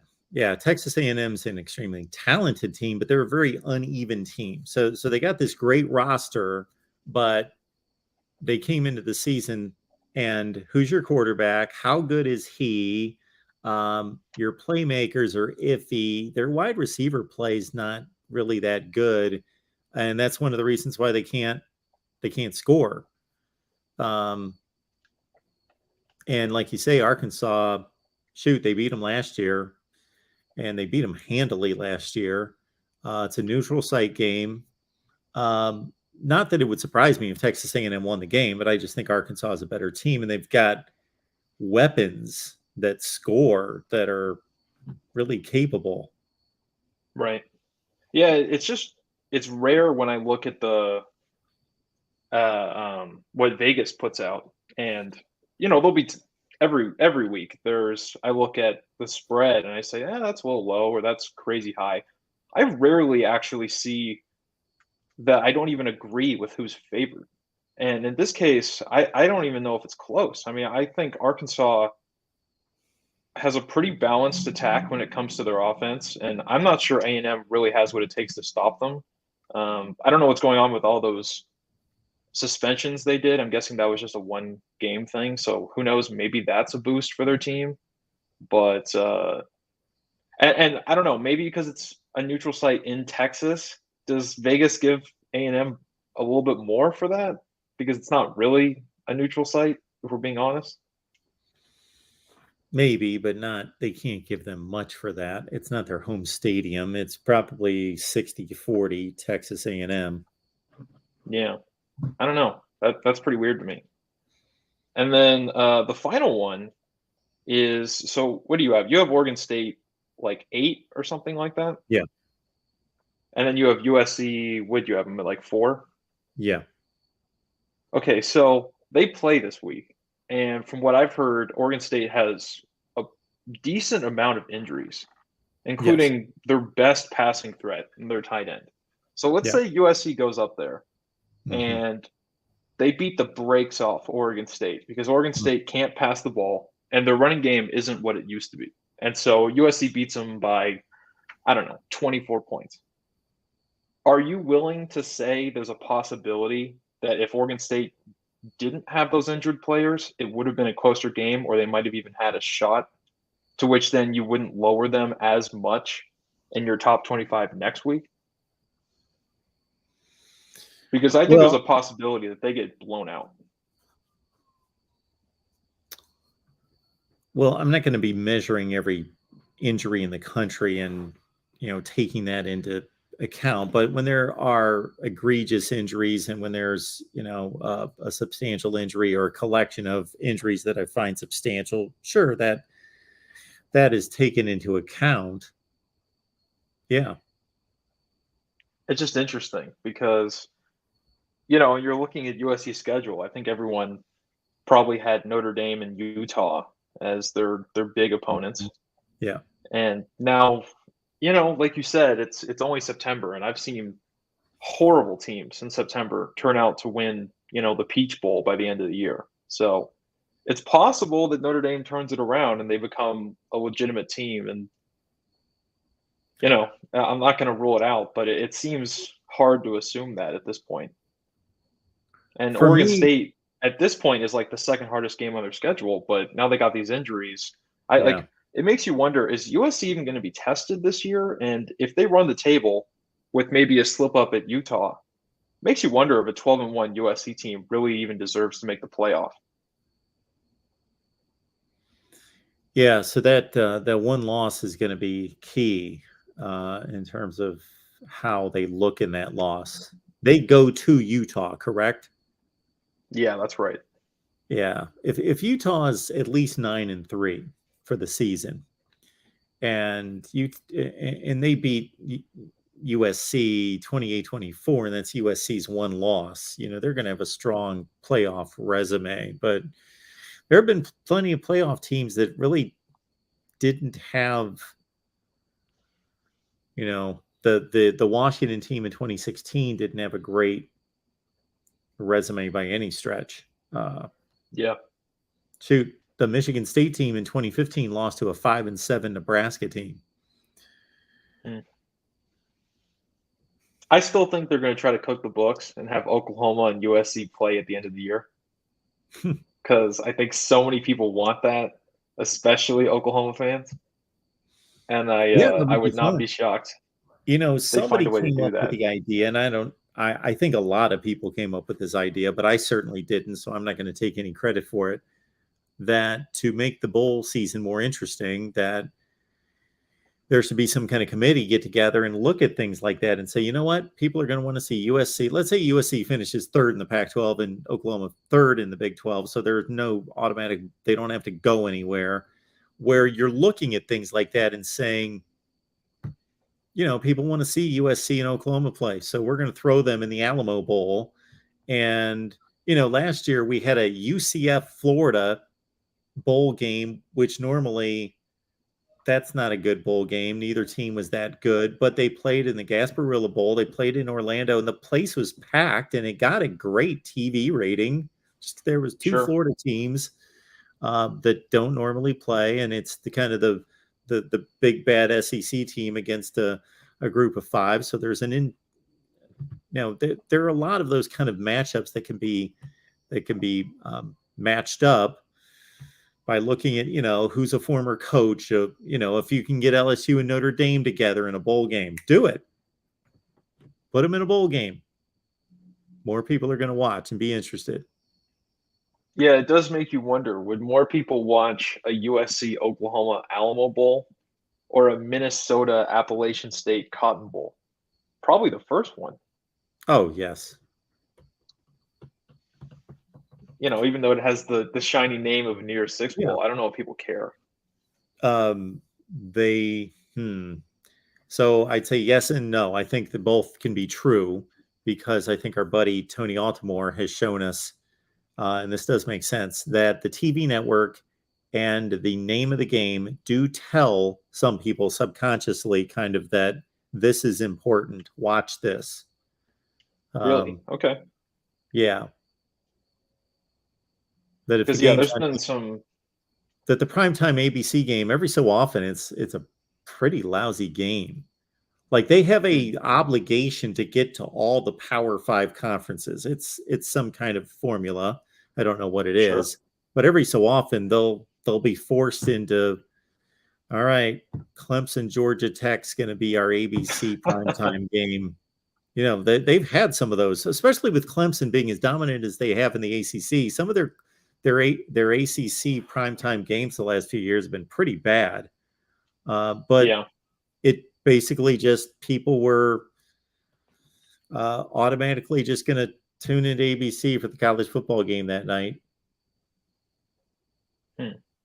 Yeah, I mean, it's funny when you think about all that stuff. And, you know, I even think to myself, all these people that all of a sudden want to put SC in the playoff, you know, I think you have to sit back for a second, especially with how well Washington just throttled Michigan State. And I'm pretty sure I saw that Washington avoids USC and Utah in the regular season. Wow. Yeah. Which then makes you wonder, and maybe this Oregon team is really good. I still have my doubts because that BYU team was kind of beat up. And let's just say Washington just runs the table. And USC and Utah look like the two best teams, but because they have to play each other, one of them doesn't get into the Pac-12 championship. And for the sake of the argument, let's just say it's USC. And they win every single other game on their schedule, and they go 11-1, and they don't even go to the Pac-12 championship, which is, I mean, you know what people think of the Pac-12. The Pac-12 is obviously, I mean, it's barely a Power 5 conference to most people. And you got this 11-1 USC team that has no conference championship game. I mean, how would you even rank that? In terms of a playoff spot?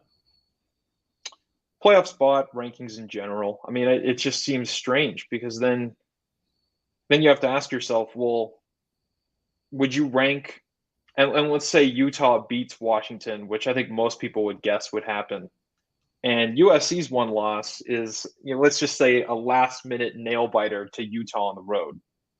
And Utah has a loss to what could be a bad Florida team.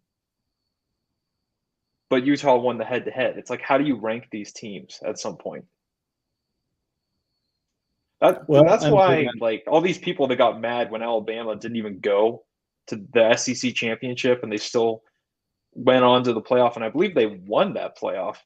Yes. But there's a lot of things that this current system just doesn't do very well, and that's not really the fault of the teams or the rankings. It's just with the limited spots, it's kind of weird to fit these guys. Yeah, that's why we need inclusion of every conference. At least get all the conference champions in. And yeah, I would love to see a system where we had more meaningful non-conference games. I think that's going to happen because people are probably going to look up and say, okay, now we can lose 2 or maybe even 3 games and still make the playoff. Mhm. And I mean, let's be honest, the only reason this playoff's even happening is for TV revenue. And Sure. so why would you stop at a couple more games in the playoff when I heard a couple people make this argument, and it makes a lot of sense. Why is it that there's no good games in September in college football when the NFL hasn't played yet? Like, in your mind, you would expect that college football would use that to their advantage. And the first couple weeks of the year, you'd have more, Alabama, Oklahoma matchups, but they just don't really exist. Well, they don't exist because we don't schedule them based on some type of a system. Everybody gets to Right. schedule themselves, which is ridiculous. So I would take the scheduling out of the hands of the programs. They would no longer be able to schedule themselves. The conferences Yeah. can still unilaterally schedule their conference schedules, but I would have I've already built a scheduling system, and then I would have a committee to just review it, but it would basically be just spit out by numbers to give an equitable Right. schedule to everybody in the country, a non-conference schedule. So you would not have this manipulation of the schedule by these particular programs. Basically, like in the same way that certain bowl games automatically have certain teams play each other.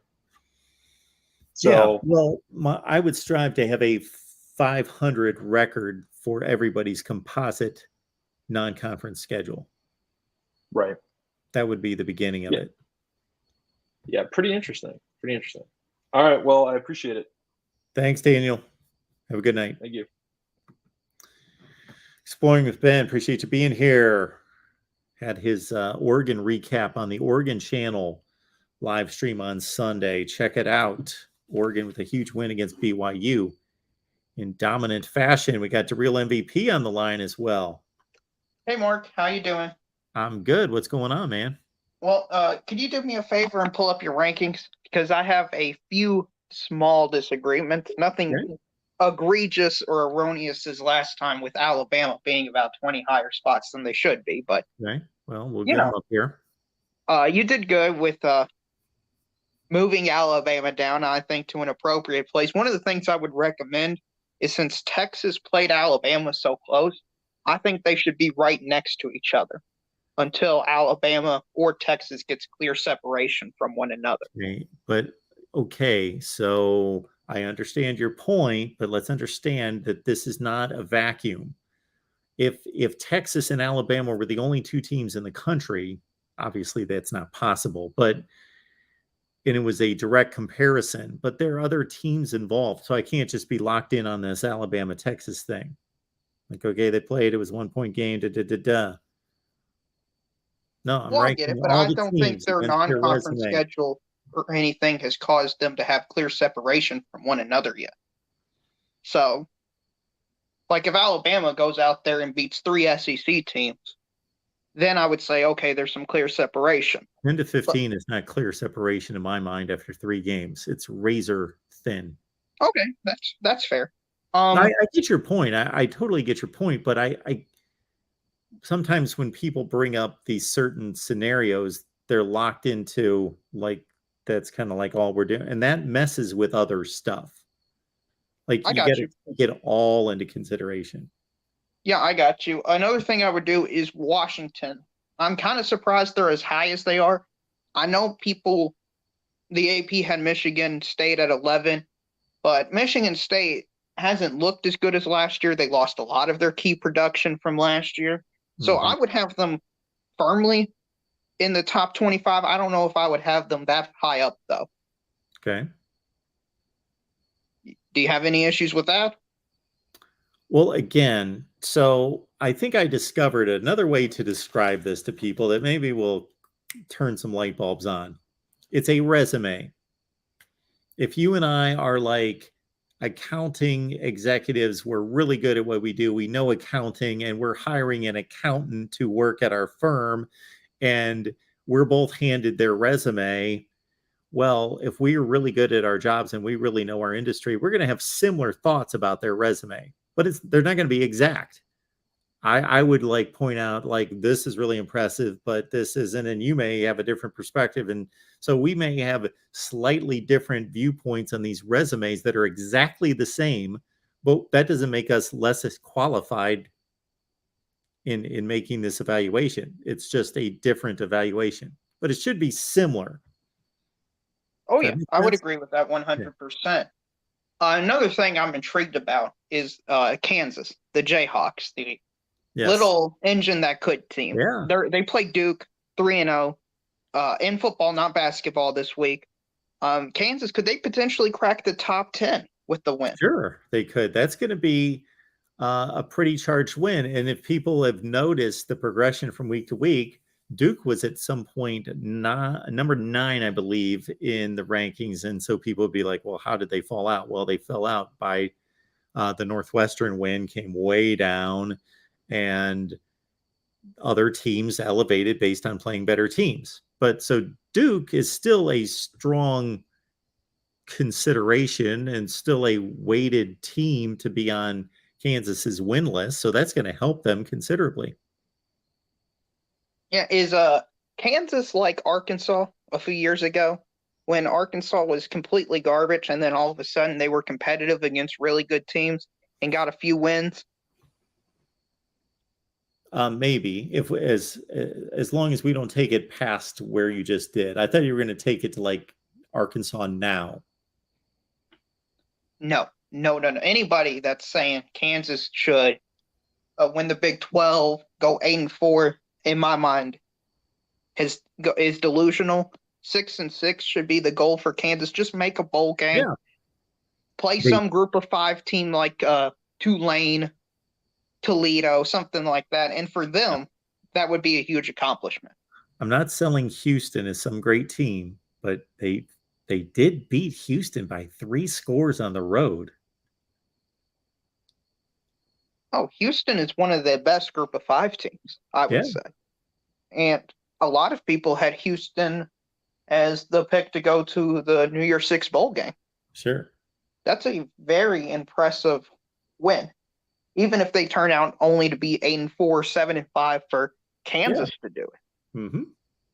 I mean, we've got to compare standards. This isn't an Ohio State.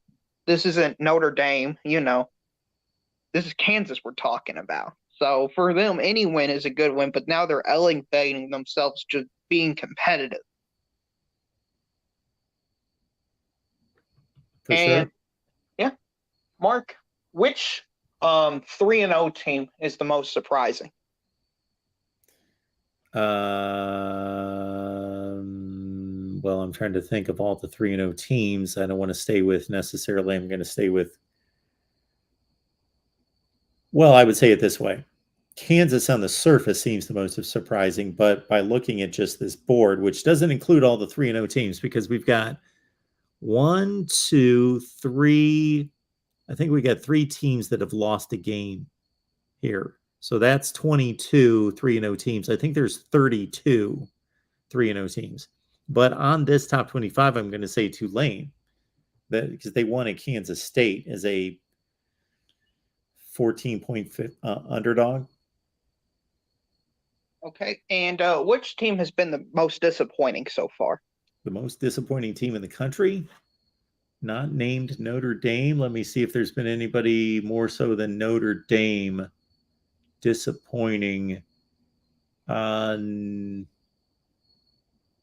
It's Notre Dame, right? I can't think of anybody that's. Texas A&M have a good argument? They just beat Miami. Well, I mean, Notre Dame hasn't really beaten anybody. I get that. I get this. Yeah, I I'm saw gonna, the I'm gonna line for the North Carolina Notre Dame game. It was like at a pick 'em. yeah. Yeah. What are your thoughts about that? I mean, I think they're playing in Chapel Hill, so that shows that Vegas still likes Notre Dame a little bit better as a team, a little bit. It's the classic offense versus defense matchup because this Notre Dame team, they're not scoring. Even this last week, they struggled to get to 24 points against Cal, and North Carolina pretty much runs up yardage and points at will. So it will be an interesting game, of course. yeah, I'm looking at their schedule, and they got North Carolina this week, BYU next week. 1-4 start for Notre Dame seems to be on the table. Or maybe our focus should be more on North Carolina, because if they win that game against Notre Dame, then they've cleared the non-conference, and boom, they step into conference play. They're undefeated still. Okay, and now your previous caller mentioned USC and how they could be a playoff team. I think because of their schedule, they'll get into the playoffs right now. I think they'll sneak in as a 4 seed, and then they'll have to probably play Georgia as the 1 seed, Mark. Yeah. How much of a game will that be if that matchup did occur? Georgia. Well, today, so if Lincoln Riley knew that he had to play Georgia in January, it'd be fascinating for him to evaluate his team and think, okay, we really, that's almost the kind of game. And I know I'm talking down on USC a little bit, and I want people to take this into context. This USC program's not where it was 15 years ago, and it's not where it probably will be 2 years from now under Lincoln Riley. It's much improved by leaps and bounds based on player acquisition. That's easy to see. But, when some of these teams are trying to raise themselves back to an elite status, and it's still a physical game, and there's still just brutality in the trenches, that Georgia would have a big advantage on USC, and just defensively being so, Georgia's arguably as good as USC is offensively, but defensively they're dominant. If they're playing this weekend, I'm going to say that Georgia wins that game. Like,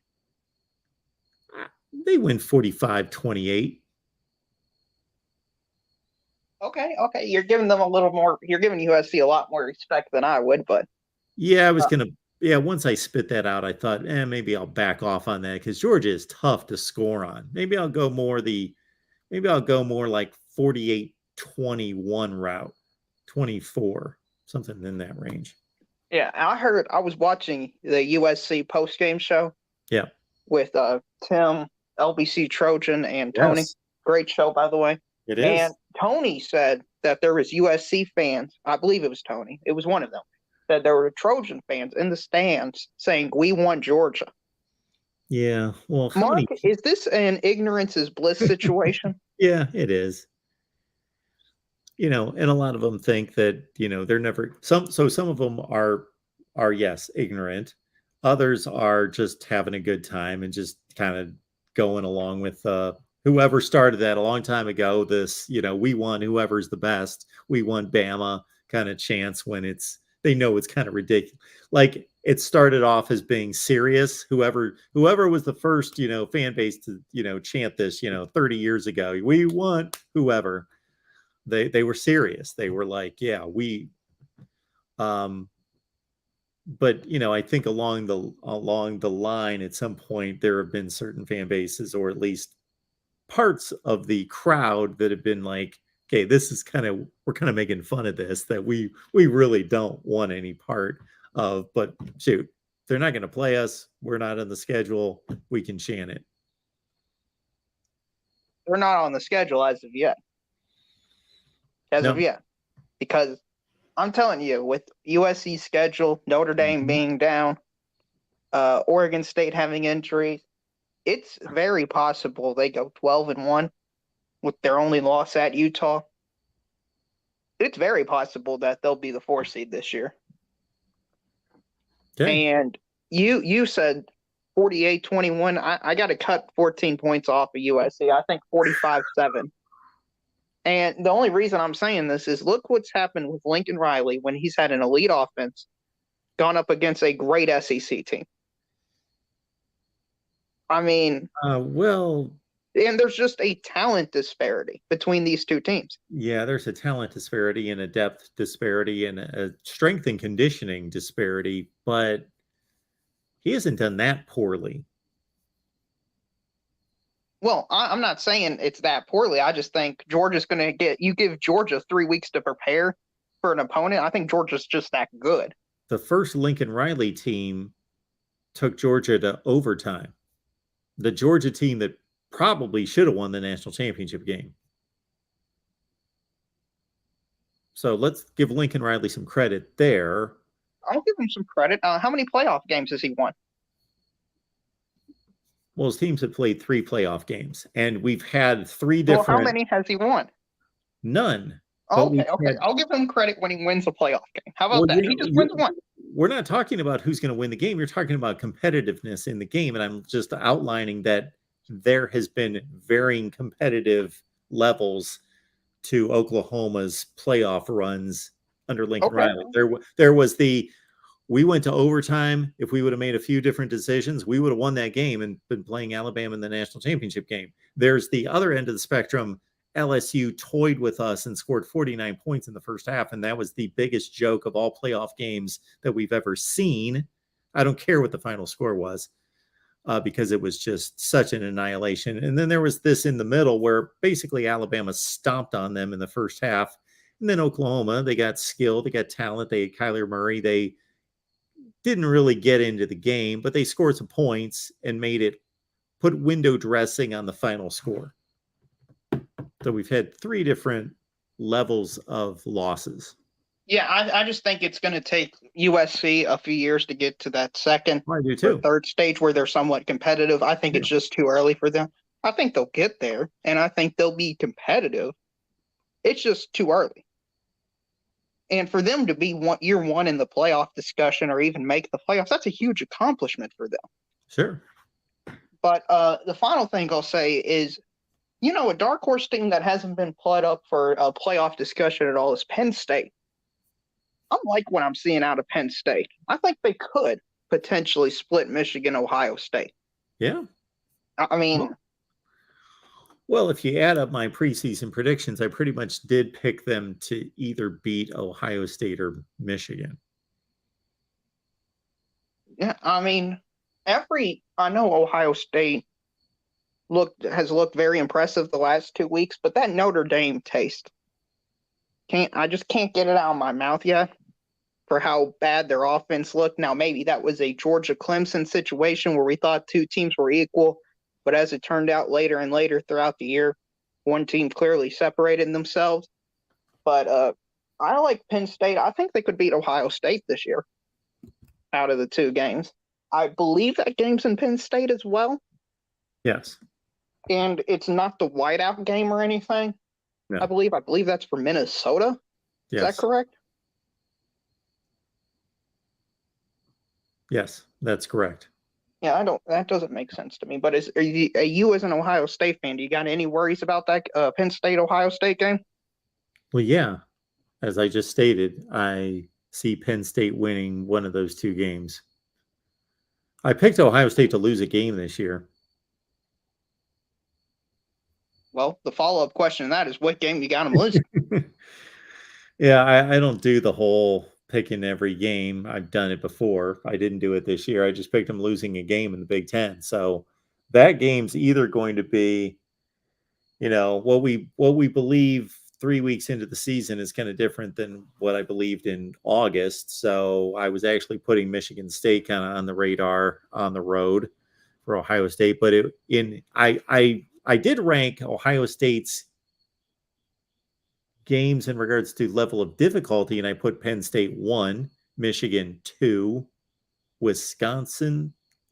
Well, no. I actually put, I think Notre Dame won. Forgot about them. Notre Dame won. Penn State 2. Michigan 3. Then Wisconsin. Then I guess Iowa. Yeah, but what percentage do you give for Penn State to beat Ohio State? 40. That's pretty substantial. Mm-hmm. What about Michigan? Penn State beating Michigan on the road. Yeah. 30. Okay, I like it. Yeah. I think Penn State, man, dark horse team. Yeah. Dark horse. They can play with those teams. Oh, I really like Sean Clifford. He just needs to stay healthy, man. He's had tough injury luck. I was worried for him when he got hit by that Auburn player in the first quarter. Yeah. And then did the QB sneak the next play. That was brutal. If Penn State legitimately has a rushing attack, which they did not have last year or the last few years, they ran for 245 against Auburn with that freshman running back, Nick Singleton, who was the number 1 running back in the nation coming out of high school. And the other kid, Katron Allen, was in the top 5 or 10. Then look out, because they've solved their one major glaring issue. Yeah, well, Mark, that's all I got for you tonight. Hit the like and subscribe button. Kentucky, we play Northern Illinois. Hopefully we'll win. Ole Miss, man, they put us at noon for a kickoff. That's disappointing. I was hoping to be a primetime game, but, they're going to save that for Georgia when we both go in probably 10-0. So that'd be nice to see. All right, DeReal. Appreciate it. See ya. All right, we'll keep it moving here at the Voice of College Football. We'll take, why don't we take these 4 and we'll get on out of here. Got Will on the line. Will, what's going on? DeReal MVP already saying we're going 1-5. Shaking my head. Shaking my head. Oh, yeah. Well, it's you might have lost to Cal. No. The ball was bouncing around in the end zone. I didn't like the play calling there, just doing run. Because I knew we were going to give Cal a shot, but yeah. I know you said we only scored 24 points against Cal, but Cal does have a good defense, so it was an improvement by the They have offense. a good defense based on what? I mean, they have good players and they're very well coached. They have a great we secondary. know they're well coached. Justin Wilcox knows defense. Yeah, he has built great defenses elsewhere, but yeah, I don't know. But I mean, great defense. Yeah. Needless to say, this UNC game is huge. If we lose this game, I can see us going 4-8. But if we win this game, I think we can 4-8. But if we win this game, I think we can go at least 8-4. I think this is the reason you should be in a conference. What are you playing for now? Well, we're playing for Marcus Freeman, and I mean they should be playing for the coach to get the heat off of him that some of the fans are giving him. That's what the players should be playing for? Really? I mean, it's not what I would be playing for if I was playing for Notre Dame. I really want us to get put in a bowl game with LSU. That's my hope. Oh, I'd love to see that. And I mentioned that a few minutes ago. Yeah. That we should have those kind of bowl matchups. But this is the problem with not being in a conference. Once you lose the second game, then what are you playing for? New Year's Six Bowl? Just to see how high you can be ranked? New Year's Six Bowl. Okay. Yeah. I really think that our offensive line can really do damage against UNC because they looked a lot better against Cal. They weren't elite, but they took a step forward against Cal. So I definitely think we can get some big runs off that Gene Chizik defense. And I think our defense will get enough stops for us to win. And Chapel Hill, it's not a loud environment, so it shouldn't be too hard for us to win. I mean, it's not like the library in Charlottesville, but it's not Notre Dame Stadium. So Yeah, I'm really fascinated also for this Oregon State USC game. I want to see how good Jonathan Smith's taking his team. I'm just worried about like their defense against USC's offense because I feel like USC's defense can make a few more plays to win. Yeah, I'm a big fan of this matchup. I am. And why? Why is it on the Pac-12 network, Mark? It's insane. Why?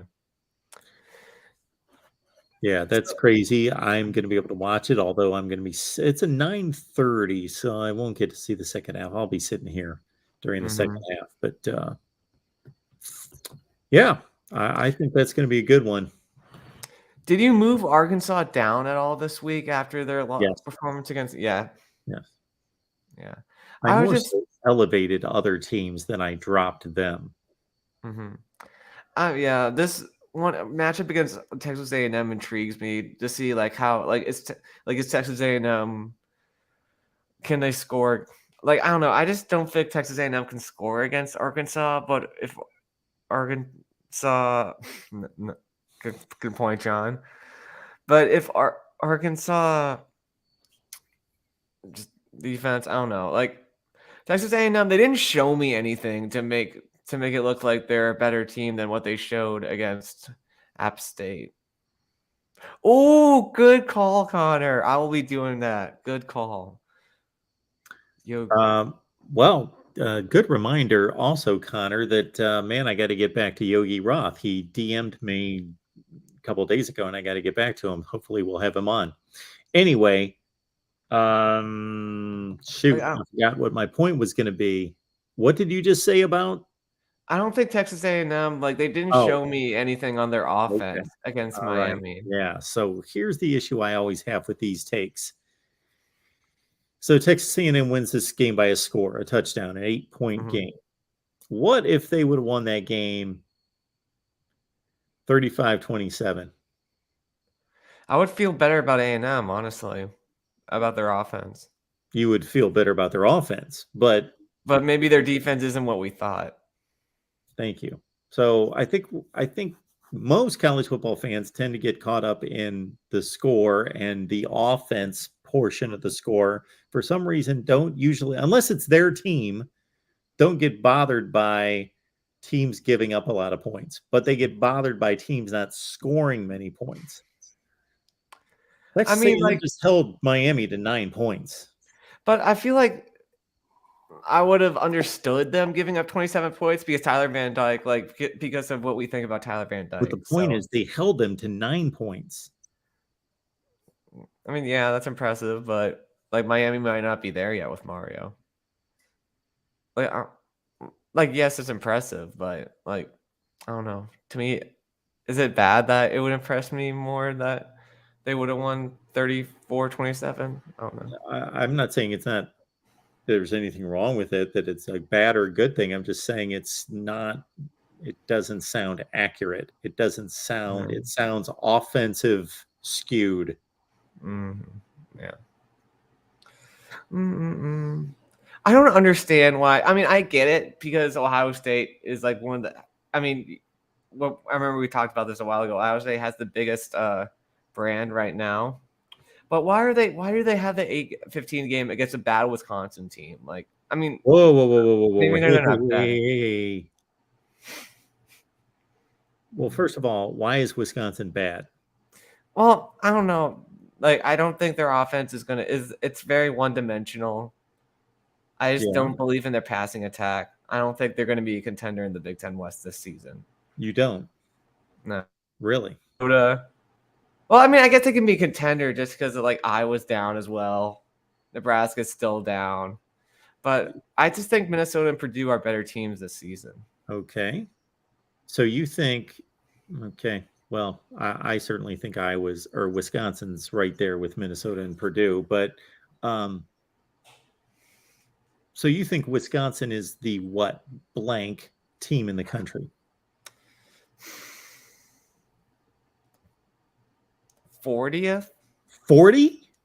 I mean, maybe not. Maybe that's a little low. I don't know. I'm bad at once it gets beyond 25, I have a bad time ranking teams. But I think Wisconsin's one of the 15 to 20 best teams in the country. I think this Washington State game, for anyone who didn't just look at the final score, they blew that game. I give Washington State a ton of credit, but shoot, Wisconsin outgained them by a zillion yards and just blew the game.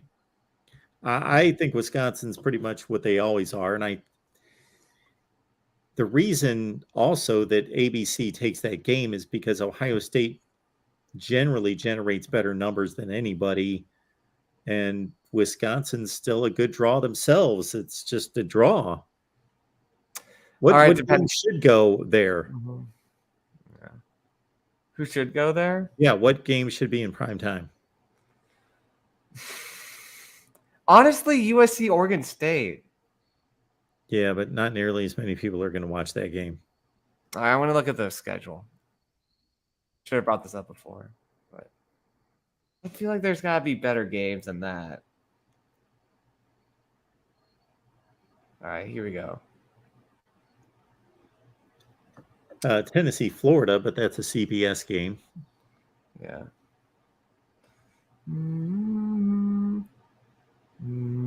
Honestly, there's not as many good games as I thought there would be this week.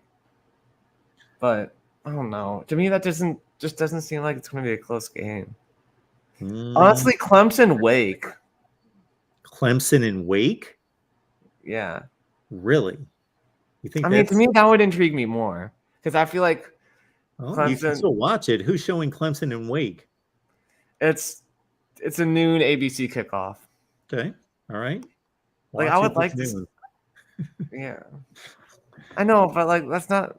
I don't know. I just want to see the primetime game. You have to understand it's a business, and if you go like Sports Media Watch, they show you all the ratings of every game every week, and the top 5 or 6 ranked. The top 5 or 6 rated games in college football every week are almost always all Big Ten and SEC games, aside from Oklahoma, Texas, some Notre Dame games. Mm-hmm. Yeah, that's just what they are. Yeah, ABC's not choosing to run Clemson and Wake Forest over Ohio State and Wisconsin. It's just not a good business decision. I mean, I would at least switch it up with the Arkansas A&M game. Switch Ohio State to ESPN and Arkansas A&M to ABC. In this day and age, what's the difference between ABC and ESPN? Yeah, I know. That's well, fair. You got to have a cable subscription. I get that, but so you're probably picking up some like just sports fans that aren't big college football fans on ABC. Yeah. It would be interesting also this week to see if Oregon's for real as they take on Washington State. If they could beat Washington State, I would definitely say that they're probably one of the 15 best teams in the country. But I don't know. Like, they look so bad. I mean, I know Georgia's great, but they just got annihilated by Georgia. But they also kind of annihilated BYU, which gives me more hope. I was kind of scared of the BYU game. Okay, LVC, I saw that line on that game. Like, I know Rutgers isn't a great team, but they had like Iowa like -7.5. I don't know. That's an intriguing bet for me. Really? To take Rutgers? Rutgers to cover the spread, not money line, but to cover the spread. I was told today by our guy Corey that he read somewhere that this game tied for the lowest over/under of all time, 34 points. Gosh, I didn't watch any of the Rutgers BC game, but did their offense just look bad? Were both offenses just bad? Yeah. Did you watch that game? Yep. We didn't watch it. Well, I watched a few plays here and there. It was on the ACC network, but no, I didn't sit there and watch it. I don't know. I need to find that game. Oh, Big Ten. I don't know. To me, like, it just doesn't seem like.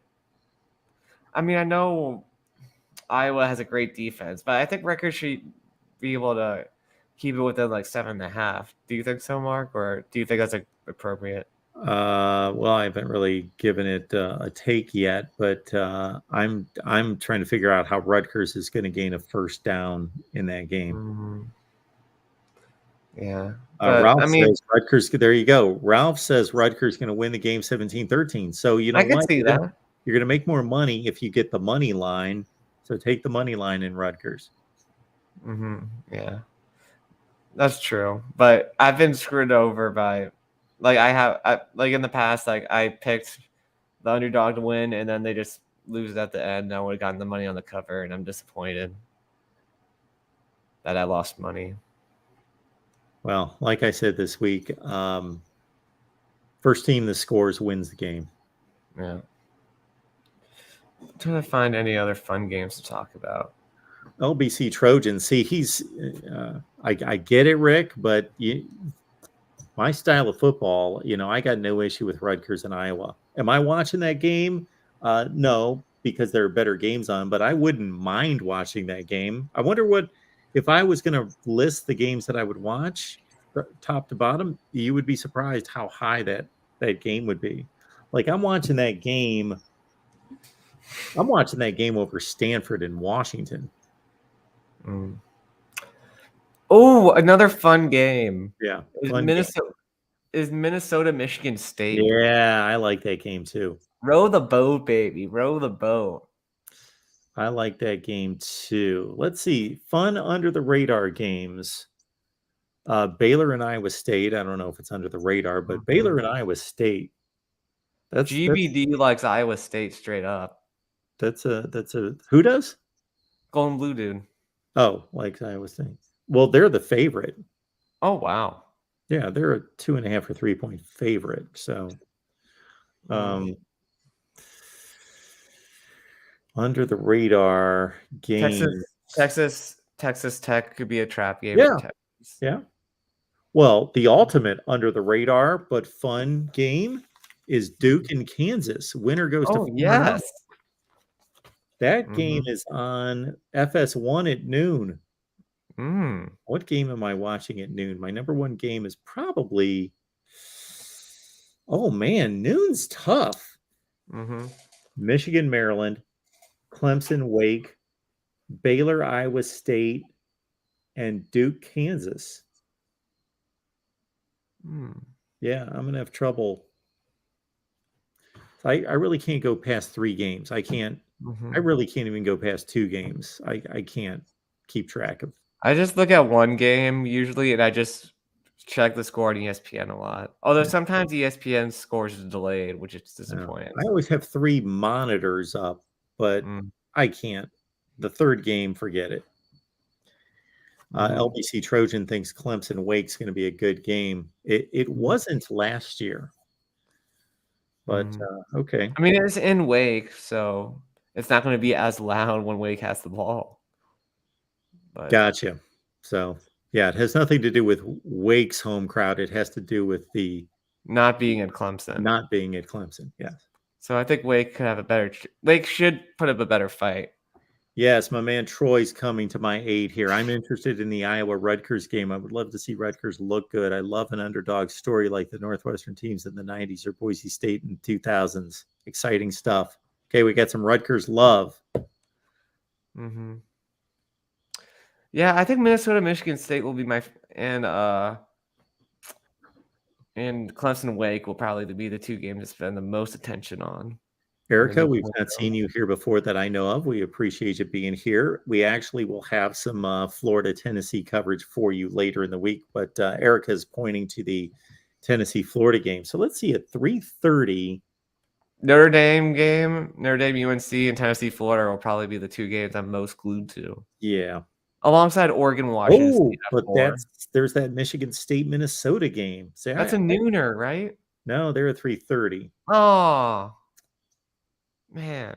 Yeah, that's a tough call for me. Like I'm going Tennessee, Florida as my most important game, and then Notre Dame, North Carolina. Well, probably Minnesota, Michigan State for me. But I'd even watch Indiana, Cincinnati if there weren't other good games on. I'd probably follow the SEC and Big 12 the least. How good does Tennessee's But Tennessee's defense doesn't look that good, so I don't know. It could go either way. Willie, you follow the SEC the least? Oh, I mean, Really? I generally follow the ACC, Big Ten, and also the Pac-12 because of Tim and Tony. Interesting. I generally watch the Big Ten and the SEC play far above the other conferences. Yeah. I don't know. It's just like I grew up in like a East Coast area, so ACC. And then Maryland joined the Big Ten. So my dad started watching some Big Ten too. Because my dad, like, we generally grew up rooting for Notre Dame, BT, and Maryland a little bit. Nice to see that Marcus Freeman's watching us tonight. Marcus Freeman with the LSU logo. Oh my gosh. Yeah. SEC and Big Ten. But yeah, I don't know. I feel like Hendon Hooker could have. I mean, I don't think he's going to be a Heisman Trophy winner, but he could become a finalist if he plays really well in this game. This could be the game that like brings him into the attention. Yeah. Mm-hmm. Absolutely. All right. All right. Oh, Anything wait, else, do you want to Will? bring Tim on? What, do you want Tim in here too? Sure, let's do that. Tim, what's going on, man? What's up, Will? What's up, Mark? How you doing? Tim, what did you think of that one Pac-12 hater that came on a little while ago? I don't know if he was a Pac-12 hater. Just he clearly didn't have a lot of respect for the Pac-12. I thought it was way too over the top. Yeah. Well, Mark, was he an Ohio State fan? Who's that? Yeah, I was talking about all the scenarios, how USC this, USC that. A couple callers ago.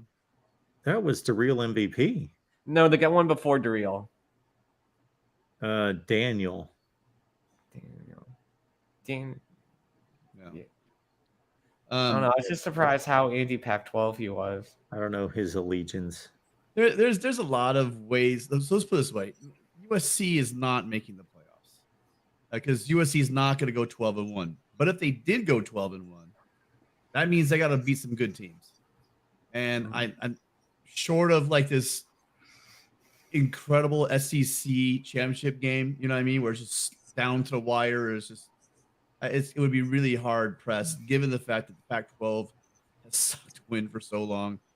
That they wouldn't give them the nod. I think. You don't think I can't. I'm really. There's so many scenarios. You know, if teams beat. You know, if the Big 12 beats itself up. You know what I mean? If the Big 10 beats itself up, there's so many different scenarios. But USC is not ready. This way. USC is not going to go to 12-1.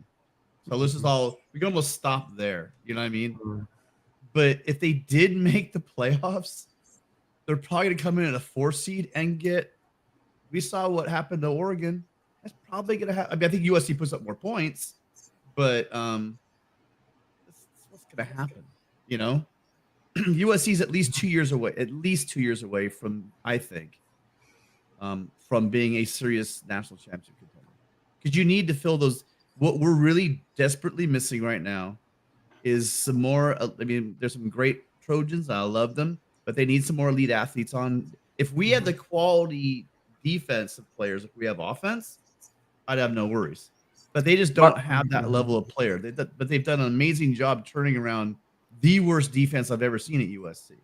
So, I mean, could they make the playoffs? Absolutely. With the schedule and losing one game? Absolutely. Are they going to only lose one game? Most likely not. So, I mean, we can stop the argument there. But yeah, that guy was like making it seem like the Pac-12 is barely a, you know, what people have to realize is that there were some bad hires made by the Pac-12 and they dug their own hole, and that happened. But those things have been fixed. You know, DeBoer looks like the real deal up there in Washington. It's still early, it's 3 games in, but man, they reunited that Penix and DeBoer love. They got that thing going, and McMillan they're chucking that ball all over the place. I would want to play that. I'm glad we're not playing that offense. I'm really glad we're not playing that offense. So, it'll be interesting to see, you know, if USC can get to the Pac-12 championship game. That would be, I think that'd be a huge win for USC. But any USC fans out there think that we're going to the playoffs is just probably should stop. You think they're definitely tripping up twice? Oh, I mean, Mark, you know how college football is, right? I look at the schedule. I don't see any sure losses. Yeah. Beginning of the season, I said sure loss up in Salt Lake City, sure loss happening in when Notre Dame comes, and I don't see those losses for sure. And I was thinking to myself, you know what? There's a pretty good chance we lose up at Corvallis. Pretty good chance we could drop a game to UCLA. Right? These are all preseason before I saw them play. 3 games in, that my 8-4 prediction probably looks a bit thin. I think they'll probably do better. I'm certain they'll do better in 8-4. But anything, it's college football. What if we look at what happened against Fresno State? We went down to our third string left tackle, and there were two sacks on that drive, or I think it was sacks on back-to-back drives. Right? I told you guys all they're very thin on both lines. We lose a defensive tackle, and we lose a couple left tackles, and our season all of a sudden looks very, very mediocre. I mean, Will, some teams are one injury away from going from to oh god, right? I mean, so that's USC right now. We're thin on our lines, and that's what USC has. If they want to be able to play with Alabama and Georgia, they're going to need to beef up those lines. They're going to need to get faster, more skill. I love Shane Lee. I think Gentry is going to be a beast. You know what I mean? I think that Riley's bringing in some great players, but it's going to take some time. This is not a national championship caliber team, but it's a good team, very good team. I just think it would be fun for one game to see Notre Dame's lines with USC's athletes against like an Alabama. I don't know, it'd just be fun. Oh yeah, if we had your defensive line, oof, now we're talking. You know what I mean? Yeah, I would love to see that. Or maybe we could steal Clemson. I joked with Jordan Bowman. I was joking with Jordan, say, hey, listen, we'll do like a straight up swap. We'll give you a couple wide receivers. You give us a couple. You give us like a 1 technique, right, or a 3 technique, and then both of us are looking great. But of course, it doesn't work out. Yeah, I'm excited. I am really excited. The way college football is going, maybe we'll have trades in the future. I hope not. I mean, that's gonna go. That would go. That's where it's bad enough as it is right now, but that would take it to a whole new thing. Under the radar game you guys were talking about. What about Wazoo hosting the Ducks? I think that's gonna be a good game. 4 o'clock Eastern. Yeah. Yeah, that's a big game. But that's what actually I called in, Will, because you said, yeah, Tim, go get that. Yeah, because that guy was laying on pretty thick. At the same time, though, I think we need to be ready because we got a big game on Saturday. I can't look past that. The sad thing is this whole TV thing that Oregon State's really getting screwed over. They're on Pac-12, so we have a really good Oregon State team. Jonathan Smith spends like 5 years building this program, and he's got 2 premier games. He's playing back-to-back USC and Utah, and yet 90% of the United States won't see those because both of them are on the Pac-12 network. It's just insane. The only thing I can think is, and I look later in the schedule, so the networks are waiting for better games down the road for USC. But down the road for USC, you get Arizona, Cal, Colorado, and then UCLA. Now maybe UCLA, that's a good ticket, but it's not like we have really good teams coming up later on that the network should be saving for us, right? I mean, those are snoozers. That's the bottom of the Pac-12. Arizona could be interesting, maybe, but probably not. UCLA is always interesting because it's a rivalry game, and Chip Kelly, I swear to God, sits there and like plans for USC all goddamn year and in the offseason so he can get a win. So that will be interesting. And again, and you know what? Good for the Rose Bowl for having some fans. They'll have some fans that week at least. Good for the Rose Bowl. We'll bring some fans. We own that place. All right. Anyway. Want to call in and say hi and remind everyone tomorrow's you guys want to talk smack or you want to talk love for Pac-12 tomorrow at 7:30 is your chance. We're gonna have I'll bring the smart guys with me. We'll have some smart guys in that panel that will be able, if you're a Pac-12 fan, we invite all Pac-12 fans to join us. Even if you're a Pac-12 hater, come on in. Tell us how crappy we are, and we'll have a nice debate with you. Because I'm really proud of. I mean, the Pacific Northwest, they're all undefeated up there. You know, Oregon has one loss to the best team in football. So come at us. I think the Pac-12 is looking great this year. And like Tony said, I like how Tony put it. Someone saying, yeah, the Pac-12 is really up this year. No, this is what the Pac-12 traditionally is. It's just gone into the crapper for about 4 years. This is usually what the Pac-12 looks like. So it's good to see the Pac-12 back. Let's see if they can keep it going. That is all correct. Yes. I think everybody's just so in a recency bias that it just seems like forever. And I remember producing videos in 2014-15 saying, the Pac-12 is arguably the second best conference in the nation at that point. So that wasn't that long ago. So absolutely, I'm right there with you. We got a heck of a schedule here on Wednesday. So I'm glad you reminded me, Tim, about the nightcapper there at 10:30 Eastern. But my goodness. So yeah, join these guys at 10:30 Eastern for the Pac-12 chat show. Is that what we're calling that thing? I always forget. Yes, it's the Pac-12 chat. It's evolving, show. Mark. It's evolving. It's the Pac-12 party. Come on, join it.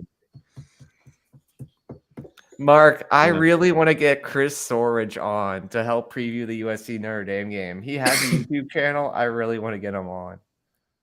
You want to get him on your channel? No, here. Chris Zorich, okay. You remember him? To contact him? Oh, yeah, on Twitter. He has a Twitter. That was a monster. Okay. Mm-hmm. Why Chris Zorich in particular? Well, he's represents of the Notre Dame players, but he's also great with the fans. All right. Well, I'll give him a shot. Mm-hmm. I'm stoked you're getting Yogi Roth. What a coup that is. That guy's gonna be a great. I've been trading DMs with him forever, and I forgot that I contacted him a couple of weeks ago, and he just DM'd me today. Said, yeah, when can we get together? So yeah, that would be phenomenal. Mm-hmm. Good stuff there. He knows his quarterbacks. That guy's smart. Yeah, if you've got any good, insightful questions for Yogi Roth, then send them my way. Mm-hmm. All right. Well, I think Dr. C's been waiting a month and a half now. And I think we scared off Clemson. God, I forgot his name. DeAndre. Yeah. But thanks, Mark. Thanks for having us on. And, everyone, come check us out tomorrow, 7:30 Pacific, 10:30 Eastern. Go join the Patreon as well. Thanks, guys. Appreciate you being here. Let's get Dr. C going here. Dr. C, we appreciate you hanging out. Oh, you could have just added me to the conversation. Well, I don't always know, who wants to talk to whom or what the topics are going to be. And unlike the Pac-12 chat show and some of the other shows that the knuckleheads do there, they do free-for-alls. They bring everybody in. No, I do one-on-one conversations generally, unless we know that there's a couple people out there that want to talk the same topic. So what do you got tonight? Well, I wanted to talk about Will and Tim actually pretty much stole my questions because I am a USC fan as well, as you know, in Arkansas. So I will ask you my backup question. USC in Arkansas. Yeah. Yeah. So my backup question was, well, first I was going to say I want USC to win, but what Tim was bringing up was I fear, let's say they go undefeated, which I don't think will happen, but let's say they do. Yep. And they go into that playoff, and what Tim was alluding to, they get killed 48-16 against Georgia. Yeah. The following year, let's say they have a stronger team and they go undefeated, there's a chance that the committee keeps them out of the playoff because of that showing, kind of like Auburn back when Auburn didn't get the chance to play for the national title. Does that make sense? Remember when Auburn loses to USC 28-0 and the following year goes undefeated? Oklahoma took they weren't able to, yeah. Okay. So I think the perception can be very dangerous. USC is a year ahead. Yeah. Well, I'm not going to say that you're wrong. Mm-hmm. I'm not going to say that that's not possible or that's not, because we get this 13-person committee. Mm-hmm. They're biased.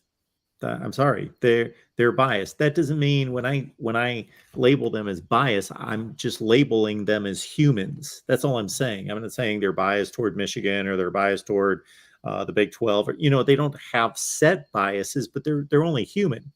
If I was on the committee, would I be biased? Yes. Would I wouldn't try to be biased. I would be doing everything I could to eliminate that bias, but there's going to be a tinge of bias anywhere.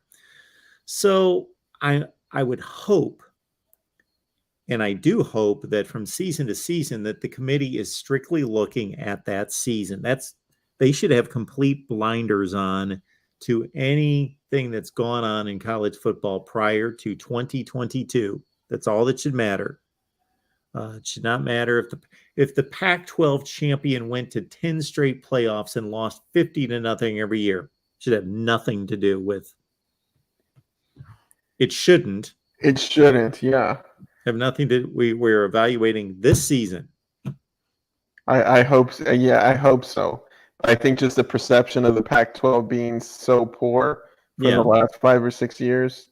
Well, that would be my fear. You get two things working for you. Number one, let's say brand name does matter, and most people think that it does, and it shouldn't. But so USC's got that working for it. So even being in the Pac-12, it's one of the pillars of the sport. So that's one advantage. Advantage number two is that Pac-12, if people are paying attention, and they better be, it's their jobs. The Pac-12 showing some life this year. Yeah, surprisingly, I've been very happy to see. Very happy to see. I have put all these numbers in on my conference rankings. I just have to put the video out there, and the numbers for the Pac-12 are still not that good, but the numbers are kind of lying. The Power 5 number is still 3 and 7, but that's not accurate. Of course, it's accurate. That's what it is. But if you put the games into context, the Pac-12 has played really well. Oregon beating BYU by 3 scores. And sure, Utah went to Florida. That's not a good loss. But if you watched the game and understand that they didn't go down there and lose by 4 touchdowns, and so again, not a good loss. Utah should have won that game. Florida's probably not one of the better teams in the SEC. But Oregon State beating Boise State and Fresno State, USC beating Fresno State by 4 touchdowns. And of course, this Washington State game at Wisconsin and this Washington game against Michigan State, for me, that was the most impressive. Now, I didn't see Oregon beat BYU. Maybe I got that on DVR. Maybe I should take that one in because that might be just as impressive, if not more. But the game that I saw that I was the most impressive of any team last week was Washington against Michigan State. Yeah, no, any win is big for the Pac-12. I think. Do you think the Pac-12 suffered from? Well, it's probably both bad coaching or lack of depth, because it seemed like they were always competitive when they played out of conference until that fourth quarter. They found a way to lose the game.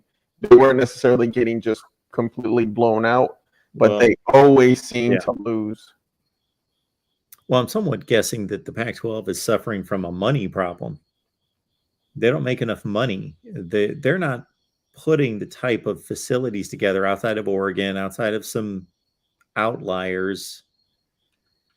If you took the bulk of the Pac-12 and you matched up their facilities against Big Ten and SEC schools, Stanford and Cal aren't putting together football facilities that are like, Illinois, Northwestern, Minnesota. Those 3 in particular have just built beautiful, huge football facilities just in the last 2 or 3 years. Yeah, I think Northwestern, they said, might be the most beautiful one. Yeah. Like on the lake. We're not talking about Ohio State or Michigan. We're talking the lower tier of the Big Ten. And then on top of that, those schools, again, not necessarily Northwestern, but those schools give their coaches whatever they need. Like it's a blank check. Ryan Day is a blank check. You need something. You need a plane flight to see a recruit. You need anything. Your coaching staff needs to make more money, whatever. And again, it's not just Ohio State. I give them that position, but it trickles down to other schools in the Big Ten. Wisconsin spends a ton of money to recruit and do whatever it needs to. Penn State, almost everybody in the SEC. Yes, their football operations bring in more money. Therefore, they're going to spend more money. Gotcha. So final question pertaining to the Pac-12. Arizona State's got the opening. Who gets the job, or who would you like to see? I apologize if you already answered this question. No, because I'm hearing names, a lot of names. This is when I fear the lack of interest in certain Pac-12 schools, because if any other school had an opening, my goodness, who wouldn't want to go? He's asked me that for whatever the 2 or 3 days that it's been open. If you're a football player, wouldn't you want to go to Arizona State? I mean, they have like Pam Andersons all over the campus, right? Exactly. Yeah. It's like, yes. I have personally never been to like Arizona, where I've spent time in Arizona. I've driven through Arizona when I've driven from like Vegas to Colorado, but I've never spent time in Arizona. But I understand it's super hot, but it's beautiful. And yeah, you're telling me that the co-eds are amazing. So sure, I would want to go to Arizona State.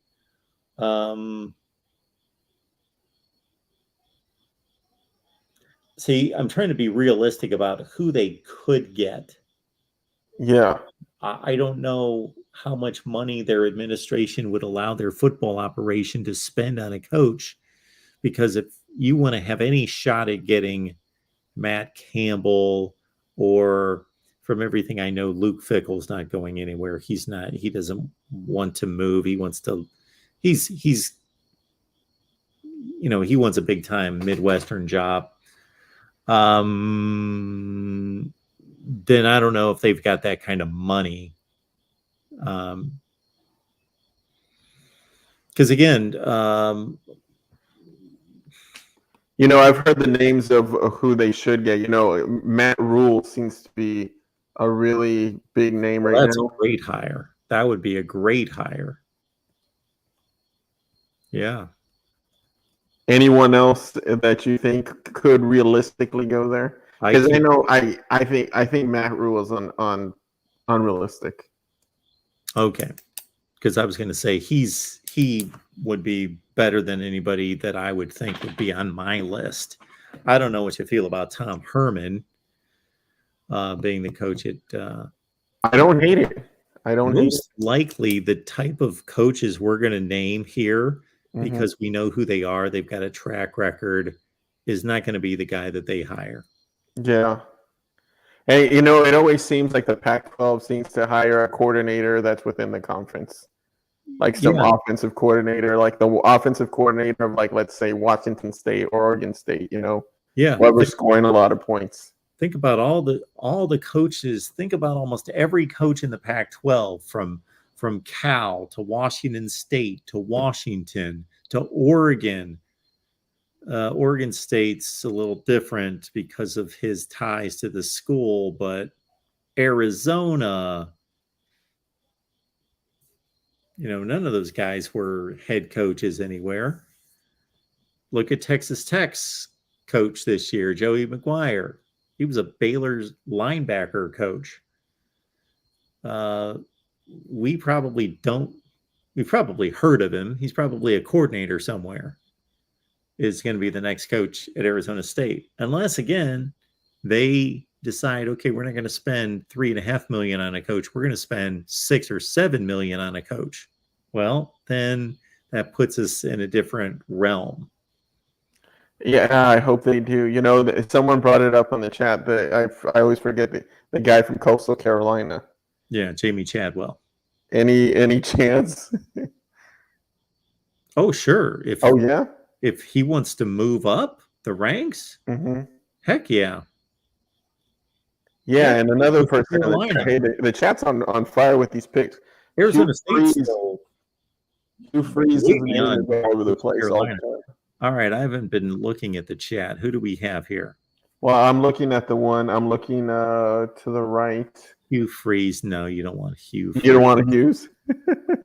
Some guy said Bobby Petrino. I don't know that he's a regional fit. He's going to get a job somewhere in the ACC or the SEC. Yeah, I think so as well. I'm trying to think of a Hugh. I think who you mentioned, Herman, is a good pick. Someone picked it. That's the first guy named right there, Matt Campbell. Yeah. I you know what? I just don't see Matt going to. I think he seems Midwest, Southern, traditional. I don't see him Arizona, Pac-12. I mean, it'd be a great hire, but I don't know if he'd be he just doesn't seem like a Pac-12 guy. I think he's Big 12, SEC, ACC possibly, but I don't see him as Pac-12. I would love to see him there. The only thing I'd say about that is you lumping the Big 12, the ACC, and the SEC together. I don't really get that take, but well, Midwest, South. Well, that's a pretty large area. I just don't see Matt Campbell in the Pac-12. I would love it, to go to Arizona State. That'd be an awesome hire. Yeah, we have seen coaches go to places that aren't necessarily their.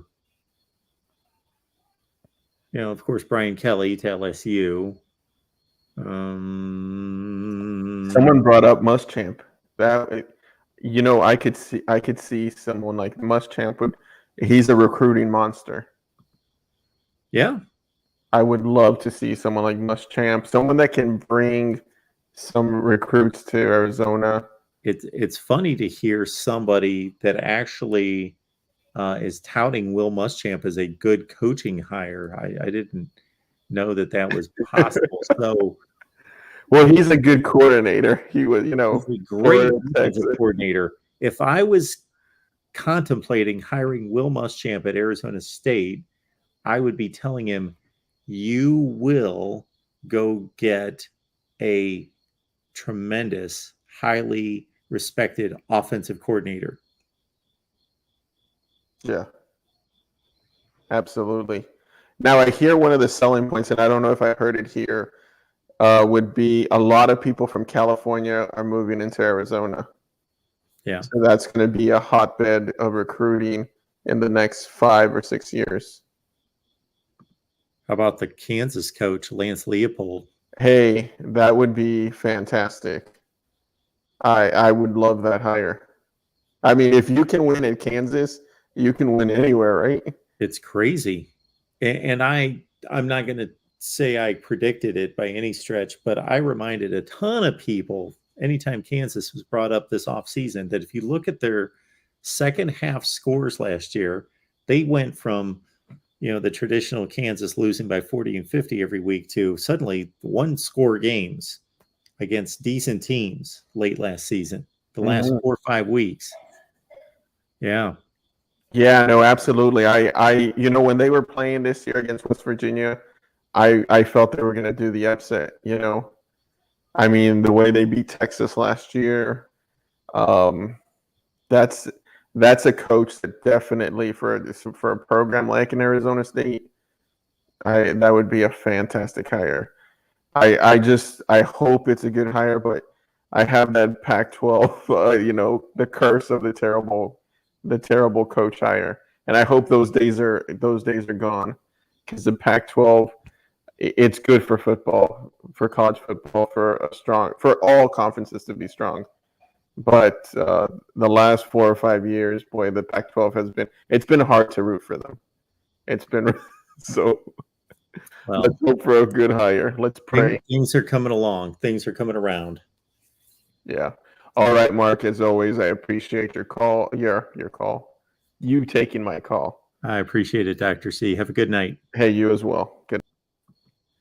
All right. So we do have one other person I could never in any possible way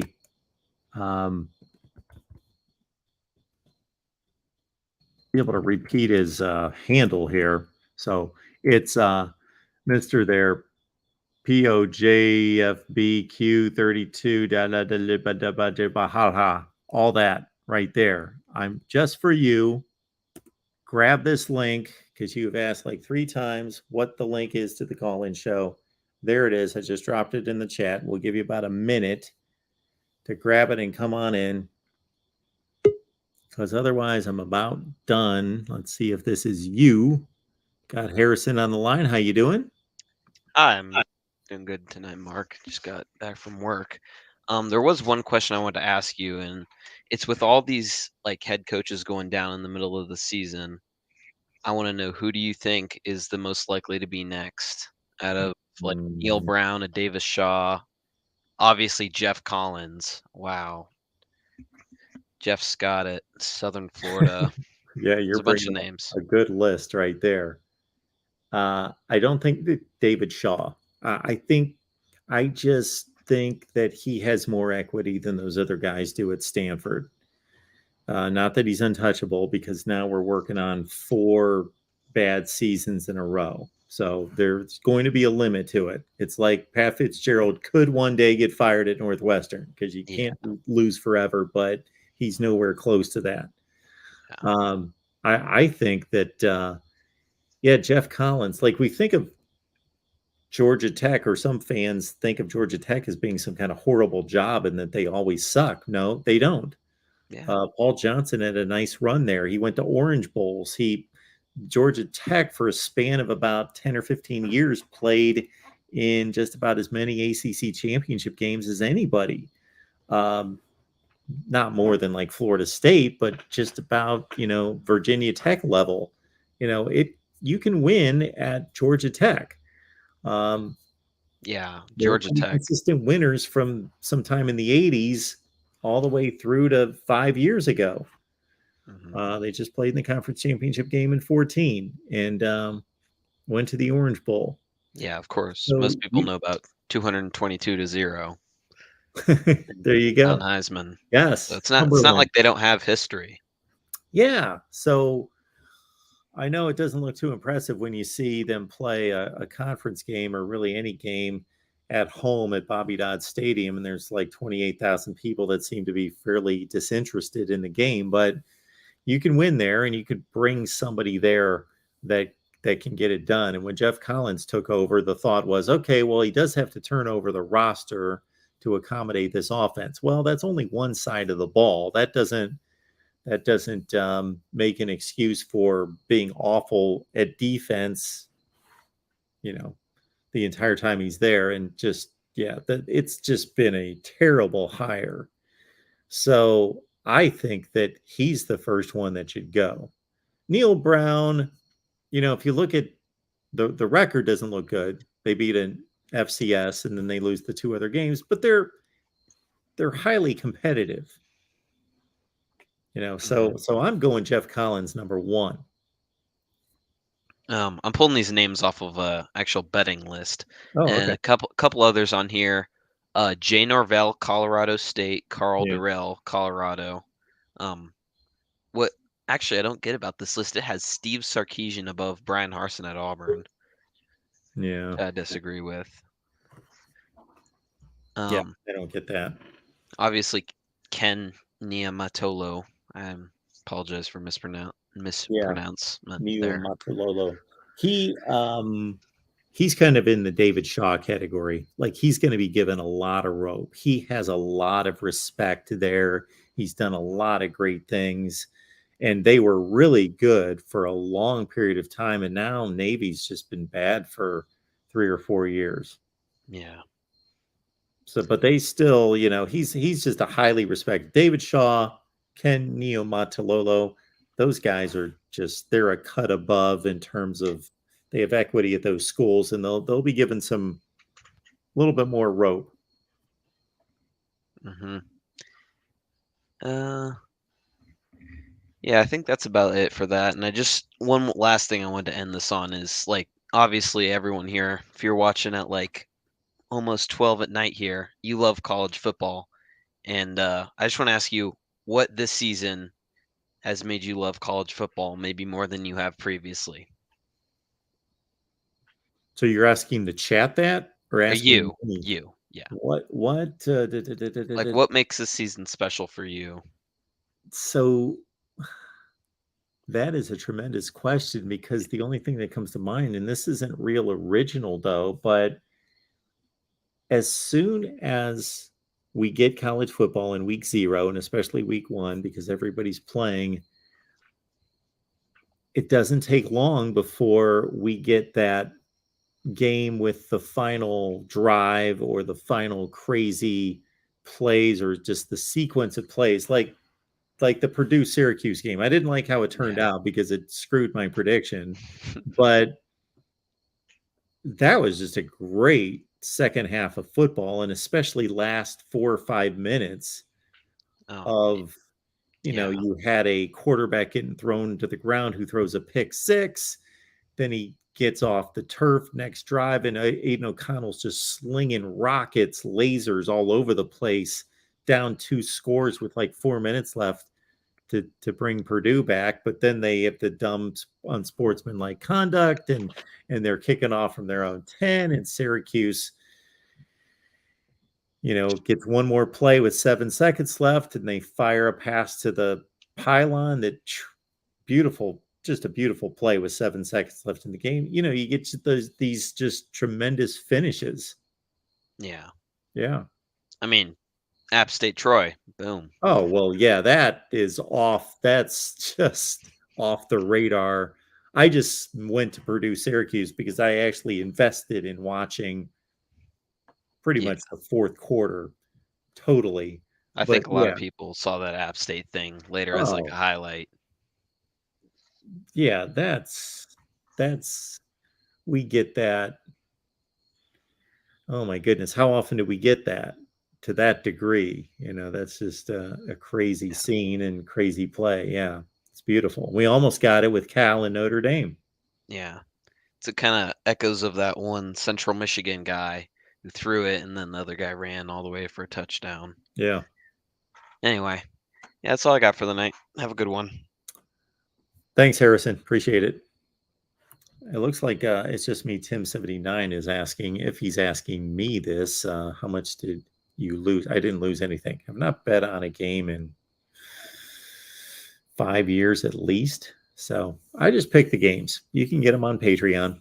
Join us on Patreon. You get the Discord link, and you can talk to all these guys in the chat. And then you also get my predictions, which, as long as I don't get screwed by officials calling on sportsmanlike conduct penalties back to back, I might do better than 10-8 against the spread this past week. But we will do better. 60% is the goal, 80% against the spread. All right, folks. Connor, yes. Corey with the fast food talk. We did talk to Corey today. Of course, we did the Iowa show. Of course, we did. Tomorrow is, yes. I just want to veg. It's midnight. Yeah, I just want to veg, because tomorrow, well, I got to find time to produce my conference rankings, and I was a glutton for punishment. I'm doing all the conferences. So see the American Conference right out of the gate there? No, not 80% against the spread, 80% straight up, 60% against the spread. But tomorrow, lock it in with us, folks. 11 a.m. is Ohio State, 12:30 is Oklahoma, Michigan at 5, Florida State at 6, Miami at 7, then the Pac-12 chat show at 10:30, all Eastern time, right here at the Voice of College Football. See you on Wednesday.